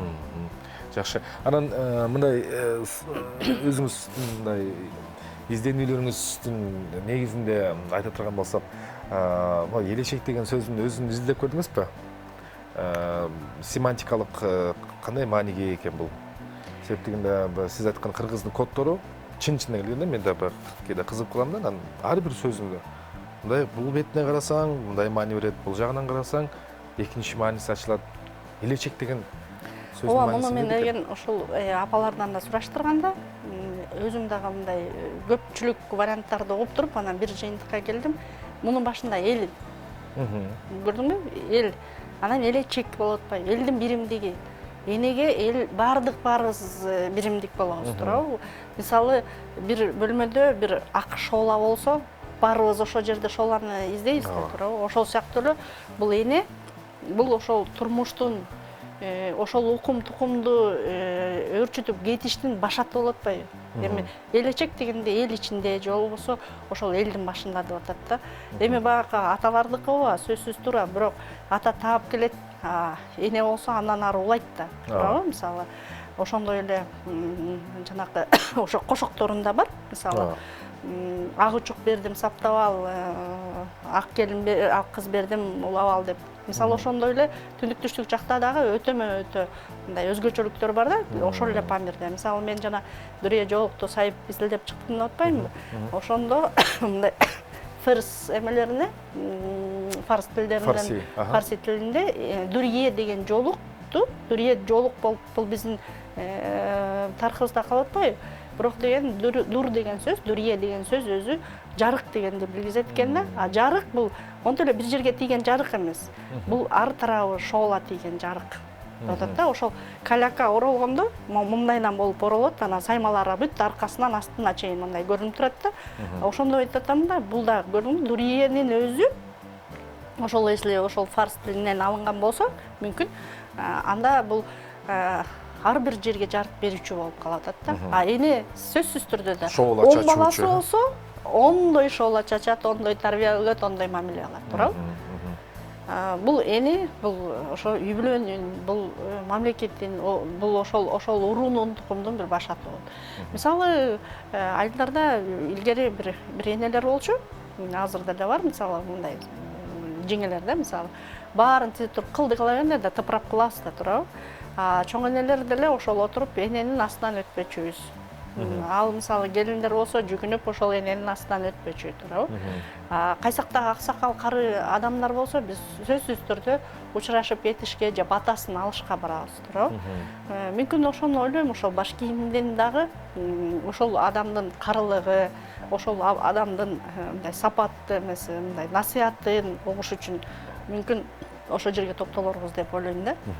Рахмат Айсель эже, азыр биз маегибиз акырындап өзүнүн жыйынтыктоочу бөлүгүнө келип атыптыр. Анан сөздүн аягында бүгүнкү 21-кылымдын көп айтылып аткан темасы бул аялдардын тең укуктуулугу. Байма-бай интернеттен окуган сайын жүрөгүң канап, көңүлүң ооруп, сыздап окуп атабыз чагылыктарды.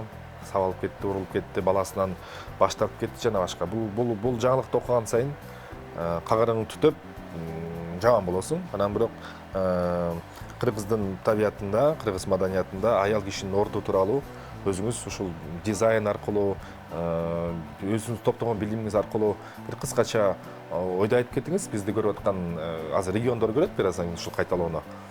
Билсин, түшүнсүн деп атам да.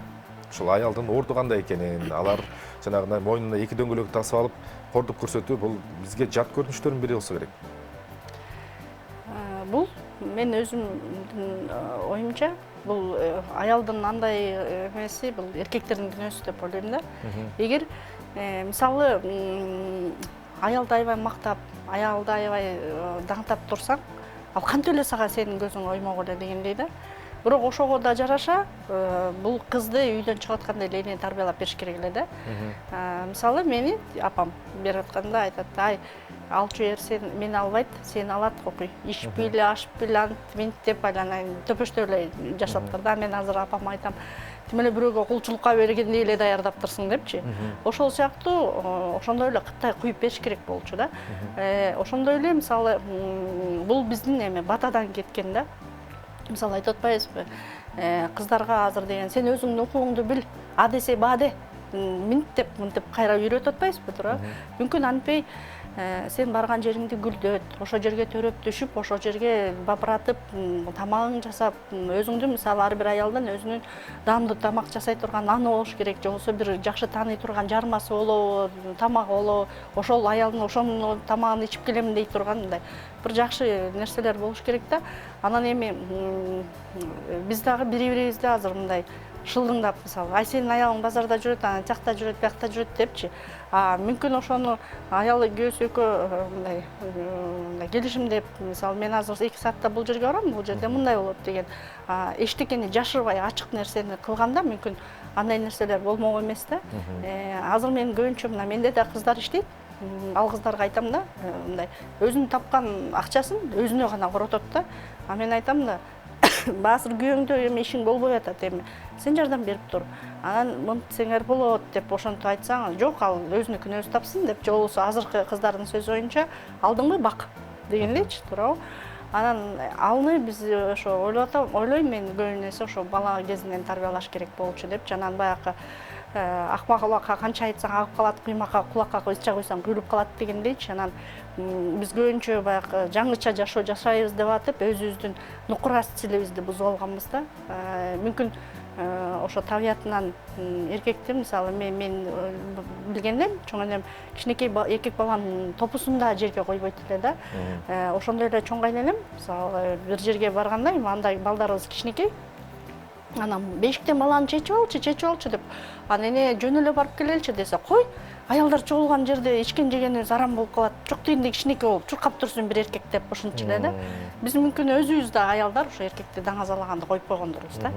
Аны биз кандай көрсөк, турабыз, сенин айтканың болсунчу, мынтей эле деп, анын баягы жетпеген жерин азыркы учурда ошо эркек балдар кичине аябай мындай аксап атат. Биз аларды эчтеке болбойт, бүгүн бир нам менен калсак эртең жакшысына жетербиз деп, мүмкүн кыздар аябай жакшы күч бергенде, биздин эркектер аябай күчтүү болмок. Туура, биз аларды артка тартып атабыз, биз аларга кайра чалып атабыз. Мындай аял киши билинбегени менен көп мындай даңкырат да көбүнчө. Жакшы теманы баштадык, Айсель эжеке. Ушуну бир жакшылап эсибизге алып коелук. Кийинки проекттерди, кийинки долбоорлордо же ушул эле жерден биз теманы улантабыз. Акырындап сиз менен баягы этномаданияттан сөз баштадык элек, анан өзүбүздүн күнүмдүк мына бүгүнкү маданиятыбыз менен эскинин кайсы жерден шайкеш келет да, кайсы жерден биз жаңыланууга өтүшүбүз керек деген терең ойлорду бүгүн калтырып кетип атасыз. Ушу менен маегибизге чекит койбойлу, 3 чекит коелу. Жолукканча аман туруңуз.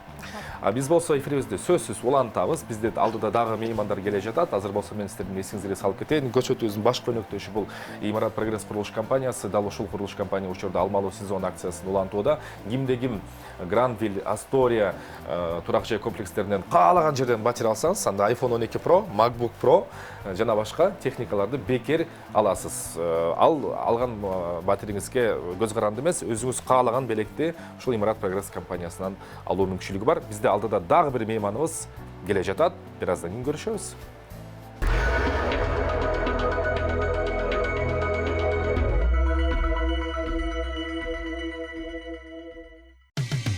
Кечтин кезекчиси Эркин Нурбаев.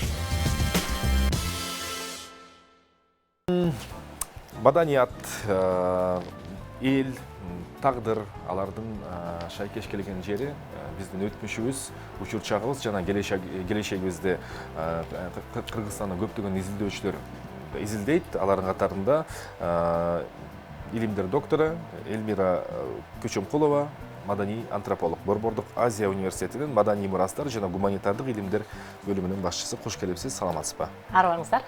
Арабаңыз. Мындай Элмира жеке, сиз менен мындай таанышалык. Кайдан болосуз? Өзүңүз тууралуу бир кыскача маалымат айтып, кайсы тараптан билим алгансыз? Кайда иштейсиз? Азыр эмне элексиз? Рахмат, Эркин. Мен өзү жогорку билимимди чет өлкөдө, айтканда Америка Кошмо Штаттарында алганмын. Кыргызстан эгемендүүлүк алган жылдары, ошо 94-жылы Кыргызстандан эң биринчи ошо чет өлкөгө окууга кеткен студенттердин катарында дагы болгом. Өзүм айыл жерине чыккам, Алыскы Аксы районунда Кызыл Жар деген айылдан.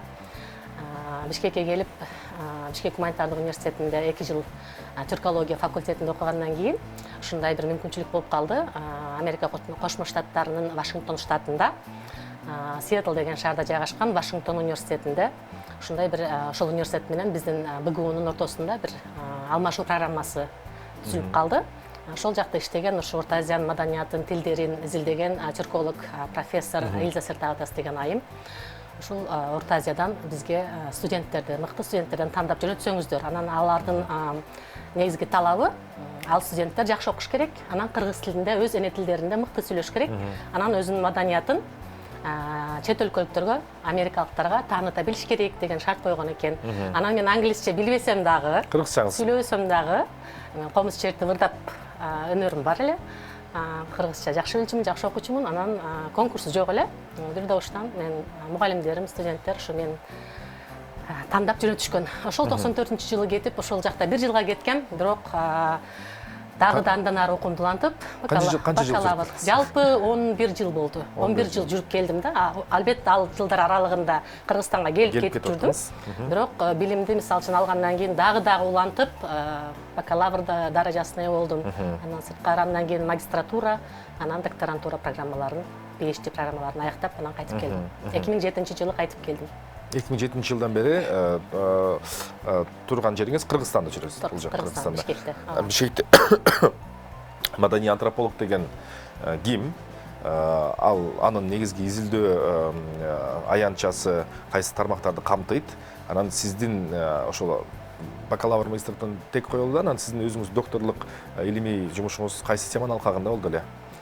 Бул маданий антрополог деген термин биздин кыргыз тилине, биздин илим чөйрөсүнө батыштан келип кирген. Биз жакта Кыргызстанда буну этнограф, этнолог, маданияттануучу деп айтсак болот.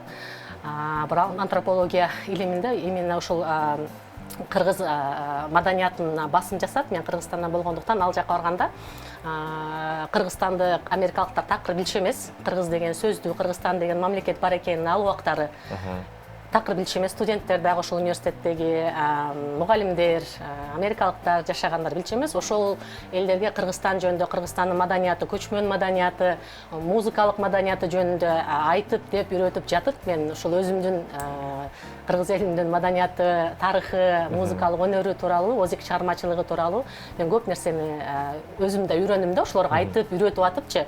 Мен ал убакта 19 эле жашта болчумун. Өзүм деле жаңы эле айылдан келип, мен шаарда 2 жыл болуп эле, анан жет атам көрбөгөн жердин жети түбүнөн Америкага барып отуруп калдым да. Океандын ар жагында. Океандын ар жагында. Ошондуктан мага өзүм үчүн дагы бул ачылыш, чоң ачылыш болду. Менин илимий жетекчим ошо түрколог Илзе Сыртаевата айым айтат эле да, себеби менден сурап калышчу да Америкадачы, сен ошол Орто Азиядан, Кыргызстандан келип, анан кайра өзүңдүн ошол аймактын, региондун маданиятын изилдеп атасың.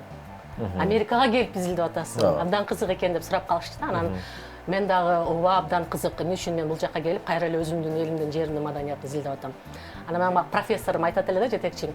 Эгер сен өзүңдүн элиңде, жериңде болсоң, мындай токойдун ичинде эле туруп, анан сен дарактарды көрбөгөндөй абалда болосуң деген да. Сен өзүңдү, өзүң элиңди, өзүң маданиятыңды жакшы аңдап, түшүнүп, талдап билейин десең, сен андан сыртка чыгышың керек. Үстүнөн карашың керек. Ошондо сен айырмалай билесиң. Өзгөчөлүктөрү, окшоштуктары, башка элдердин маданияты, тарыхы, тилдери боюнча депчи. Анан ошол немеден ал жакта да муктаждык бар экен да. Ушул Орто Азия жөнүндө, маданияты жөнүндө ошол убактары Вашингтон университетинде Орто Азия элдеринин тилдерин үйрөнүү боюнча атайын жайкы, интенсивный маданий тилдик бир программа окутулчу. Жаңыдан эле ар бир тилди үйрөнгөн класстарда кыргыз тилин, казак, өзбек, тажик тилдерин үйрөнгөн группалар бар эле, америкалыктар. Себеби Союз жаңыдан урап, бул аймакка болгон кызыгуу абдан күч алып турган учур экен. Ошондо ушул профессор, түрколог айым ошол программаны ачып, студенттерди топтоп, окутуп жаткан учурга барып туш келдим да. Ошондуктан мен үчүн да пайда алып келди. Ошол эле учурда мен Кыргызстандын маданиятын, музыкалык маданиятын, музыка чыгармачылыгы боюнча көбүрөөк ал жакка да пайдам тийди да, айтып жеткиргенге, себеби ал жакта коомчулук бул аймак, бул элдер жөнүндө такыр маалыматы жок болчу. Маалыматы жок болгон, биз алар үчүн Совет Юнион болуп, Советтердин бөлүгү болуп жүргөнбүз. Элмир, айтыңызчы, мына сиз азыр жогоруда эле мен буга чейин ойлонуп жүргөн, мени кызыктырган суроолорго ачып атасыз да. Эмнеге жети катмардын жети түбүндө деп атпайсызбы? Элдер, анын катарында америкалыктар бизге кызыгуусун арттырып, анан өзүңөрдүн Чикеңерди, Айтматовду тааныгыла, өзүңөрдүн өрүшүңөрдү, өзүңөрдүн жайыңарды, өзүңөрдүн тилиңерди, маданиятты окугула, билгиле, андан кийин гана дүйнөгө дагы кенен көз чаптыра аласыңар деп алар бизге акчалай каржылап, сиз өзүңүз толук accommodation, башка айтканда тамак ашыңызды, жаткан жериңизди, кылган ишиңиздин баардыгына бекер кылып, анын үстүнө дагы сизге стипендия бергенин мен толук ишенем. Анан эмнеге? Ошондой аны түшүнсөк болот. Эми ал өнүккөн цивилизация дейбизби жана башка. Бирок бизде мындай Америка, батыш деген сигналдар келгенде, бизде дароо мындай реакциябыз жаман да. Батыш дегенде мындай сөзсүз түрдө жат көрүнүш, жаман, мындай иренжиткен нерселер келет деп биздин эми акылыбызга код катары кирип калганда, муну ким киргизди эле бизге? Абдан жакшы суроо. Чындыгында биздин азыр коомчулукта ошондой батыштын маданияты десе, батыштын саясаты жөнүндө тууралуу абдан тескери ойлор, пикирлер айтылып жүрөт да. Бирок мен ага толук кошулбаймын. Ошо мен окуган чөйрөдө, ошол Вашингтон университетинде, Сиэтл шаарында элдердин билим деңгээли, дүйнөгө болгон көз карашы, жашоого болгон көз карашы, ар дүйнөнүн ар тарабынан келген, ар башка мамлекеттерден келген студенттер, элдер ошол жерде окуп жашашат да. Ал жакта маданий түрдүүлүк абдан көп, анан күчтүү эле. Адамдардын бири-бирине болгон мамилеси, башка элдердин маданиятына болгон кызыгуусу абдан күч экенин мен ошол жактан көрүп, ушунчалык ошолорго айтып бергенге өзүң да аябай кызыгасың да, үйрөнүп, аяктан бияктан китепканасына кирип, Вашингтон университетинин. Мен Кыргызстандын китепканаларында таппаган Кыргыздын музыка чыгармачылыгы, тарыхы, маданияты, жалпы эле Орто Азия, түрк элдеринин маданияты, тарыхына байланыштуу эмгектерди, китептерди ошол жактан таптым да, толук ишенем. Таап алып, мен абдан таң калып, кээ бирде мындай ошолорду жыттап Кыргызстанды сагынганда, ушу китептердин жанында отурушумун да. Анан Американы билесиз, азыр Америка деле бул азыркы деңгээлге жетиш үчүн узак жолду басып өттү. Американын тарыхы деле кандуу жылдары көп болгон. Мисалы үчүн биз индеецтер деп атаган, жергиликтүү ошо калктардын маданиятына абдан чоң зыян келтиришкен. Жабыркаган, алардын жерлерин тартып алган, тилин жок кылышкан. Ошондуктан алар ошол этаптан өттү да, көп жыл мурунчу. Анан ошону эми алар өзү мойнуна алып айтышып атат да, биз туура эмес кылганбыз, аны тарыхта да окутушат, айтышат. ошо билимдүү илимдүү дүйнөлүк маданияттан маалыматы бар адамдардын аң сезими түшүнүгү башка майда улуттарга, аз сандагы улуттарга абдан башкача. Албетте башка деле көз караштагы, тескери көз караштагы жана шовинисттик, империалдык көз караштагы деле адамдар бар, бирок көпчүлүк учурда мен ошондой гана илимдүү, билимдүү, түшүнүктүү, прогрессивдүү адамдардын чөйрөсүндө болдум да. Ошолордон ушундайды айтат элем да, дайыма менден андай мага шык берип, шыктандырып, азаматсың, биз сени колдойбуз, сен дагы кийинки жылга кал, сен дагы оку, ушул жактан жакшы билим алып, анан сен өзүңдүн элиңе барып, ошо алган билимиңди жаштар менен бөлүш деп мага абдан чоң колдоо көрсөтүштү. Эмесе Америкада окушту билесиз, акчасы канча турат. Жыл сайын мага ошондой стипендия дагы берип, окуумдун акысын бекер кылып, бирок бекер болгондо мен ал жакта сабак өтүп иштеп беришим керек да.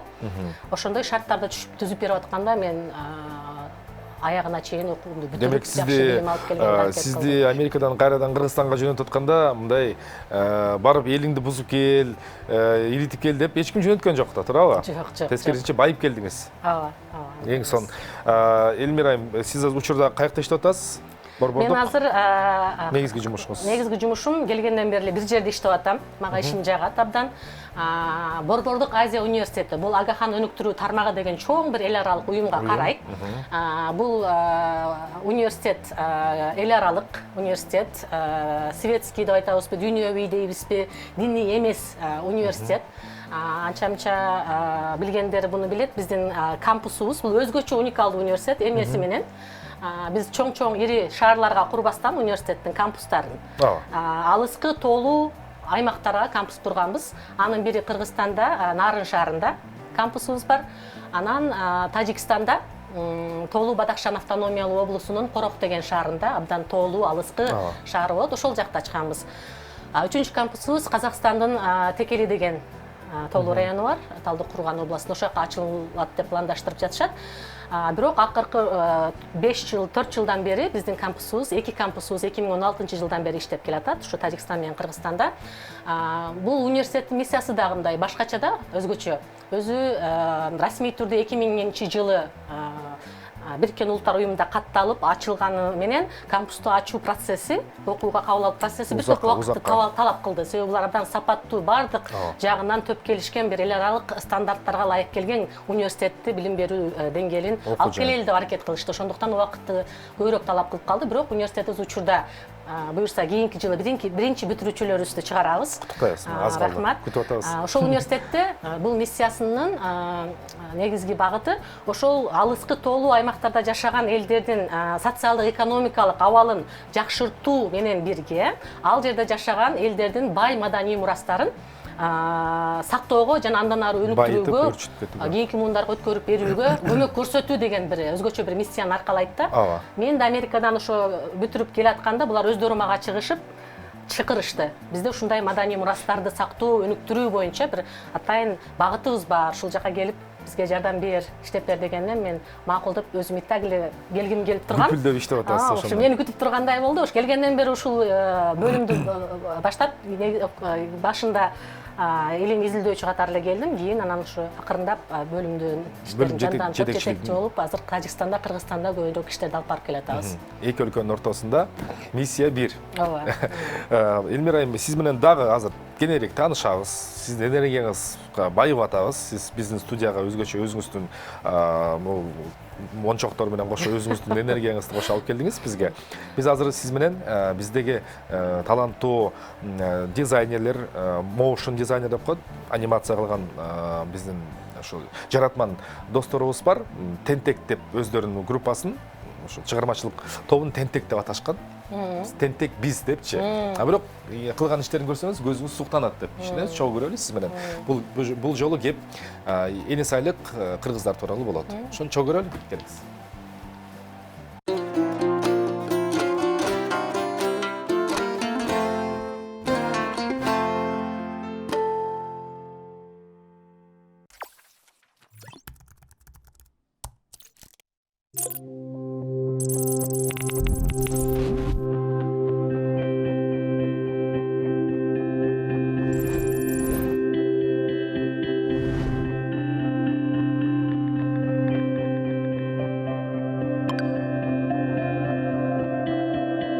7 кылым Энесай кыргыздары менен 2 чыгыш түрк каганатынын согуш мезгили. Кыргыз жана түрк баатырларынын мезгили. Кыргыздар руникалык жазуулар битикти колдонгон кез. Андагы Орто Азия, Сибирь жана Монголияда жайгашкан элдердин турмуш тиричилиги жана маданиятынын жазылып калышы. Руникалык жазуулар битик. Бул байыркы алфавит. Жазуулар ташка чегерилип жазылган. Ушундай таштардын биринде Сунга токоюндагы согуш жазылган. Ал 711-жылдагы Энесай кыргыздары менен 2 чыгыш түрк каганатынын ортосундагы акыркы согуш болгон. Түрктөр ким болгон? Түрк азыркы Монголия, Орто Азия жана азыркы Иракка чейинки аймакты башкарган согуштук саясий элита. Улуу түрк каганаты империя аны 552-жылы Ашын, Бөрү урусунан чыккан Бумын каган негиздеген.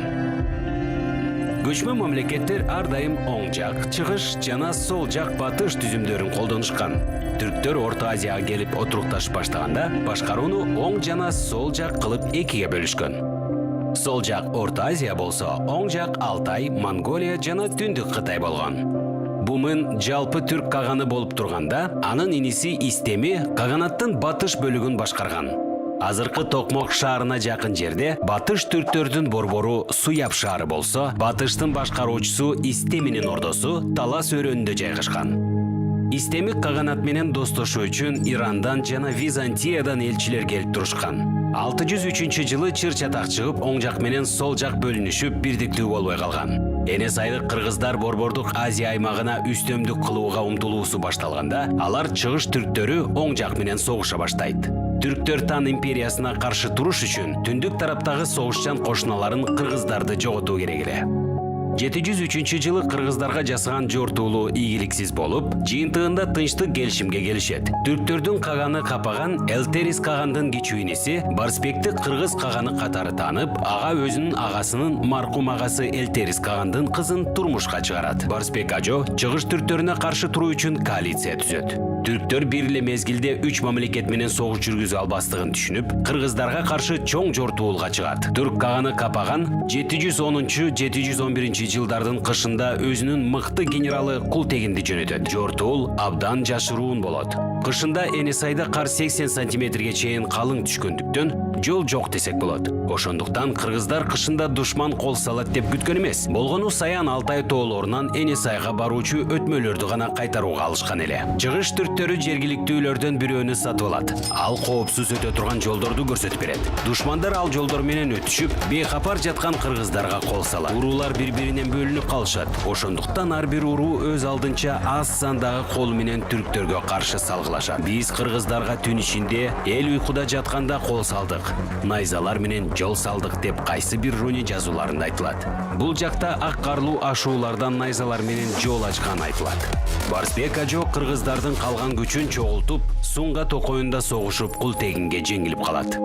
Натыйжада кыргыздар 820-жылга чейин күчтүү мамлекетке ээ боло алышпай, алгач 744-жылга чейин чыгыш түрктөргө, андан кийин уйгур каганатына 820-жылга чейин салык төлөп келишет.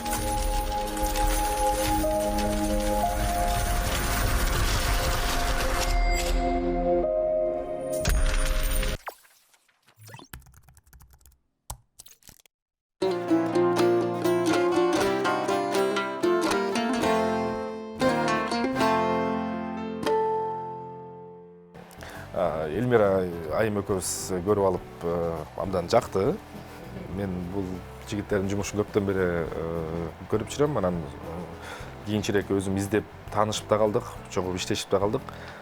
Сон мыкты жумуштар. Эмнеге дегенде тарыхты азыркы мына могу планшет тилинде бүгүнкү тилде өткөрүп окутуу чоң жетишкендик деп мен бул жигиттердин эмгегин абдан баалайм да, ушул команданын. Анан учурда мына мен сизге бир мындай суроо бергим келип турат. Маданий мурастар жана баалуулуктар коомдун жана мамлекеттин өнүгүүсүндө кандай ролду ойнойт? Ушул тууралуу өзүңүз мындай маданий антрополог, маданий изилдөөчү катары, антрополог деген өзү мындай эскини казган адам да. Ушул тууралуу ой чабатыңызды айтып кетсеңиз. Ооба, биз Кыргызстан, кыргыз эли дүйнөгө таанылабыз. Дүйнөлүк аламдашуу жараянында жоголуп кетпей, өнүккөн бир эл улут катары сакталып калабыз десек, ушу маданиятыбызга абдан көп көңүл бурушубуз керек да. Маданиятыбызды, тарыхыбызды билишибиз керек, ал абдан маанилүү. Бирок ошол бай маданий тарыхый мурастарыбызды жаш муундарга толук кандуу жеткиликтүү деңгээлде биз илимпоздор, мугалимдер, маданият өкүлдөрү, тарыхчылар, кандай десем, бир дараметибиз жетпей атабы, же биз азыркы маалыматтык технологияларды толук кандуу колдоно албай атабызбы? Жаштар бизден алда канча озуп кетти да. Бүгүнкү күндүн жаштары биздин муундан, бизден кийинки келаткан муундан такыр башкача деп айтам. Деп мен өзүм баамдап жүрөм да. Биз деле ата-энебиз, балдарыбыз бар, азыркы муун дегендей, алар башкача. Аларга сиз бир 10-15 беттен, 20-50 беттен турган бир тарых жөнүндө, же бир маданият жөнүндө, бир музыка жөнүндө бир текстти берсең, алар окубайт, окуса да түшүнбөйт. Баягы салттуу илимий тилде жазылган китептерди окууга, түшүнүүгө алардын тиши өтпөйт да. Ошондуктан биз дагы мугалимдер, педагогдор изденишибиз керек болуп атат. Ошолордун деңгээлинде мындай жаратмандык, креативдүү бир жолдорду таап, ошолорго жеткирүү керек болуп атат да. Бүгүнкү күндүн бул чындыгында бир катуу талабы болуп атат.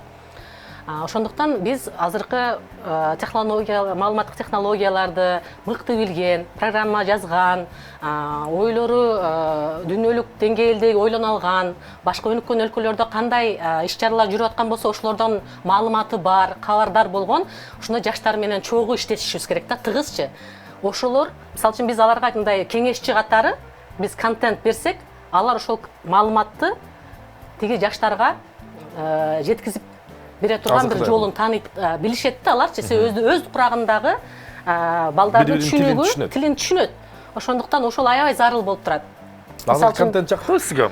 Жакты. Мисалы үчүн мен биринчи көргөндө жакшы түшүнө бербедим да, эмне болуп атат депчи. Азыркы эле технология WhatsApp аркылуу эле жазып, кеттик согушка, кеттик мынча минди топтойбуз депчи. Анан кийин уже мага дароо эле жете берген жок да, мунун маанисичи. Түшүнгөндөн кийин? Анан кийин түшүнүп атам, көрсө булар азыркы технологиянын жардамы менен бүгүнкү күндүн көз карашы менен байыркыны түшүндүрүп берип атат деп. Салыкты дагы берки мобилдик кошелектер менен төлөп атышпайбы? Ооба. Чындыгында азыркы биздин жаштар, мисалы үчүн мен ошо маданий мурастар, Борбордук Азиянын маданияты, көчмөн маданият, отурукташкан маданият, ооз-эки чыгармачылыгы, музыкалык маданияты жөнүндө сабак өтөм да университетте. Бирок англис тилинде өтөм. Студенттерибиз 5 өлкөдөн бар. Кыргызстан, Казакстан, Тажикстан, анан Афганистан, Пакистандан да бар. Сиздин лекцияларыңызга катышкым келип атат мен. Анан ошо жыл сайын нарында Тажикстанга барып, сабак өтүп келебиз. Анан мүмкүн болушунча биз дагы ошо акыркы билим берүүнүн акыркы методикаларын колдонгонго аракет кылабыз. Мисалы үчүн The Music of Central Asia деген китеп, бул Америкадагы Индиана университети бар, белгилүү. Ошол университеттен басылып чыкты. Буну биз Борбордук Азиянын музыкасын изилдеген Теодор Левин деген этномузыкавед, анан кийин өзүм, анан казакстандык дагы бир Саида Даукеева деген этномузыкавед, илимпоз жеке үчөөбүз соавторствода редактор болуп, анан өзүбүз ичине макалаларды жазып, ушинтип чыгардык да. Бул себеби дүйнөлүк билим берүү системасында дүйнөлүк музыканы университеттерде окуганда Орто Азиянын музыкасы камтылбай калат экен да көбүнчө. Себеби аны окуй турган, түшүндүрүп бере турган китеп жок экен. Анан ошонун негизинде биз чогулуп, ошо Борбордук Азиянын этномузыкаведтери чогулуп, ушундай проекттин үстүндө бир 5 жыл иштеп, акыры ушундай бир килтейген китеп. Анан бунун ичинде контексти кошо берилет да. Себеби буну Орто Азияга окутсаң башка, анан чет өлкөлүктөр окутканда башкача да. Сүрөттөрү менен аудио, видео файлдары, музыка жөнүндө бир жанр жөнүндө окуйсуз да, мисалы Манас эпосу жөнүндө да бар да бул жерде. Анан ошол линк бар сайтта. Анан ар бир линкти басып туруп, ошол бөлүмдү карап туруп, ошол Манас эпосу мисалы үчүн Рыспай Исаковдун аткаруусунда деп туруп, ошону басып, анан угуп көрсө болот да. Керемет. Мисалы үчүн ушундай китептерди колдонобуз. Анан кийин мен Нарынга, Тажикстанга деле сабак өткөндө сөзсүз түрдө бул жактан Бишкектен манасчыларды, акын төкмакындарды алып барып, мен сабакка катыштырып, жандуу студенттер менен баарлашууну, диалогту, суроо жоопторду өткөрөмүн. Бул абдан чоң таасир калтырат студенттерге.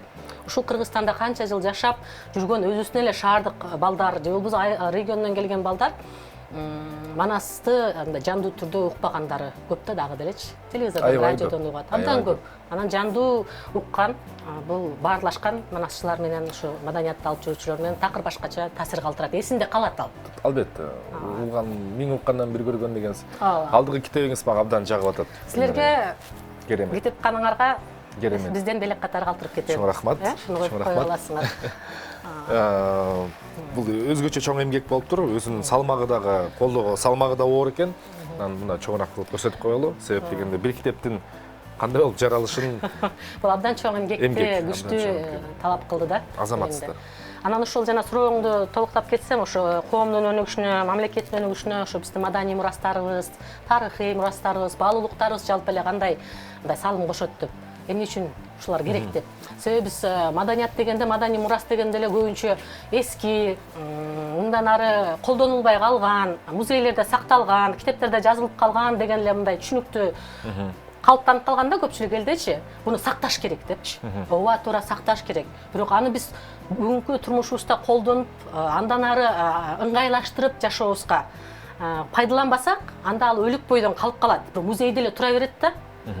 Ошондуктан биз бүгүнкү турмушубузда боюбузга сиңирип, аны алып, ошол маданиятыбызды түшүнүп, анан сыймыктансак, бул биздин өлкөбүздүн өнүгүшүнө, жалпы өзүбүздүн жеке улуттук жана identity деп коет го, өзүбүздү таануубузга абдан чоң түрткү бере турган негизги бир маданий бир белгилерибиз мына ушул да.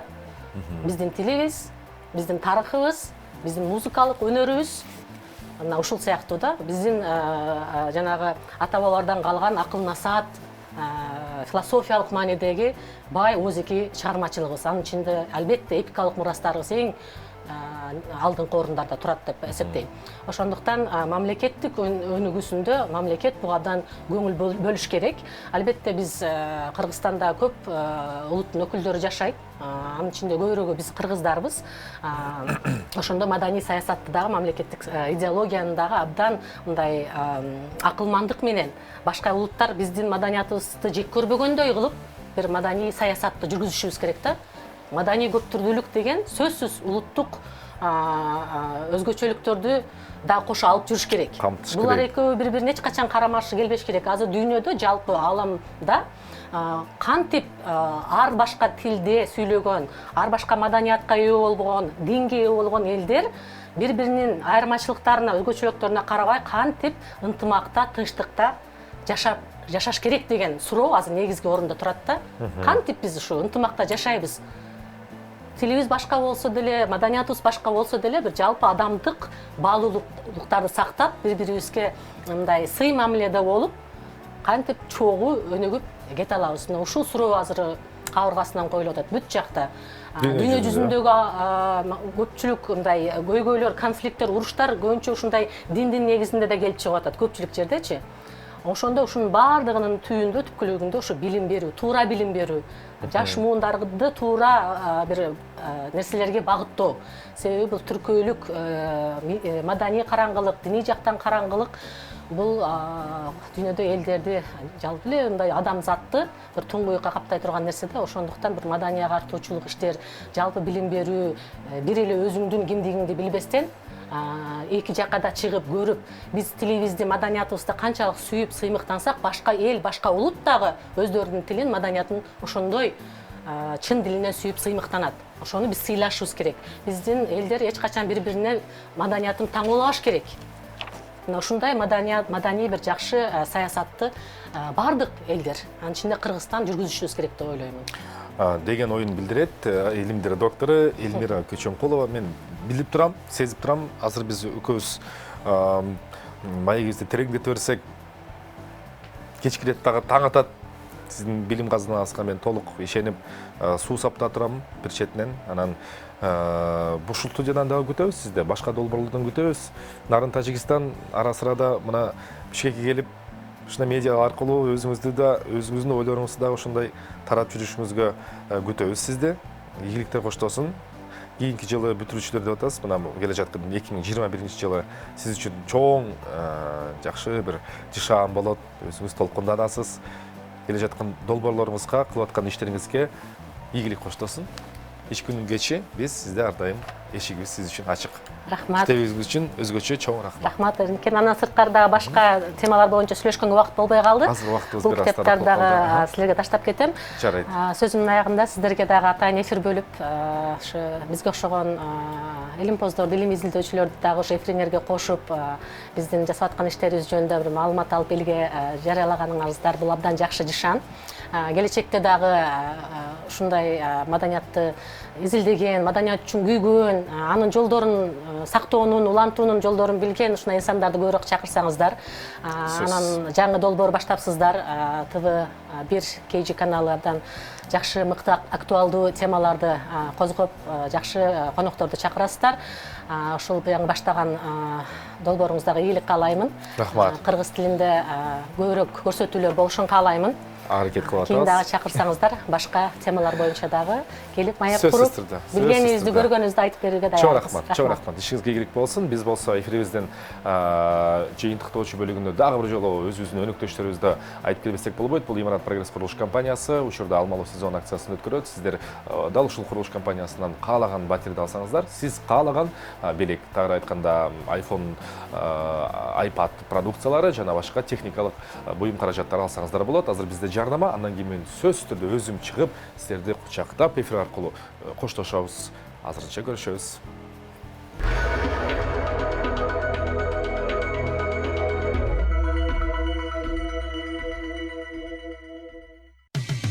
Кечтин кезекчиси Эркин Нурбаев. Бүгүн биз кыргыз маданияты, биздин мурасыбыз тууралуу сүйлөштүк. Мен адатта эфирде мына колумда планшет менен бүтүрөт элем.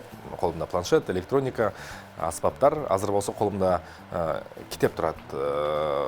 Кылымдарды карытып, планшеттердин миң түркүн түсү пайда болот, келет, кетет, бирок бул колумдагы таберик, колумдагы китеп бул да кылымдарды жашап өтөт деп ишенели. Кыргыз маданиятын, улутубуздун тарыхын, өтмүшүн, изилдөөлөрдүн баардыгы ушул көп китептерде жазылса, көп китептерде камтылса, Кыргыздан чыккан изилдөөчүлөр көп болсо деген илгери үмүт менен бүгүнкү эфирди чыйындыктайлы. Сиздер менен ТВ1 Чекит KG Бишкек каналы болду жана мен иш күндүн кезекчиси, бүгүнкү кеч кезекчиси мен Эркинбек Нурбаев. Сак саламатта туруңуздар, арыбаңыздар, эч убакта келбеңиздер, баардыгы жакшы болот.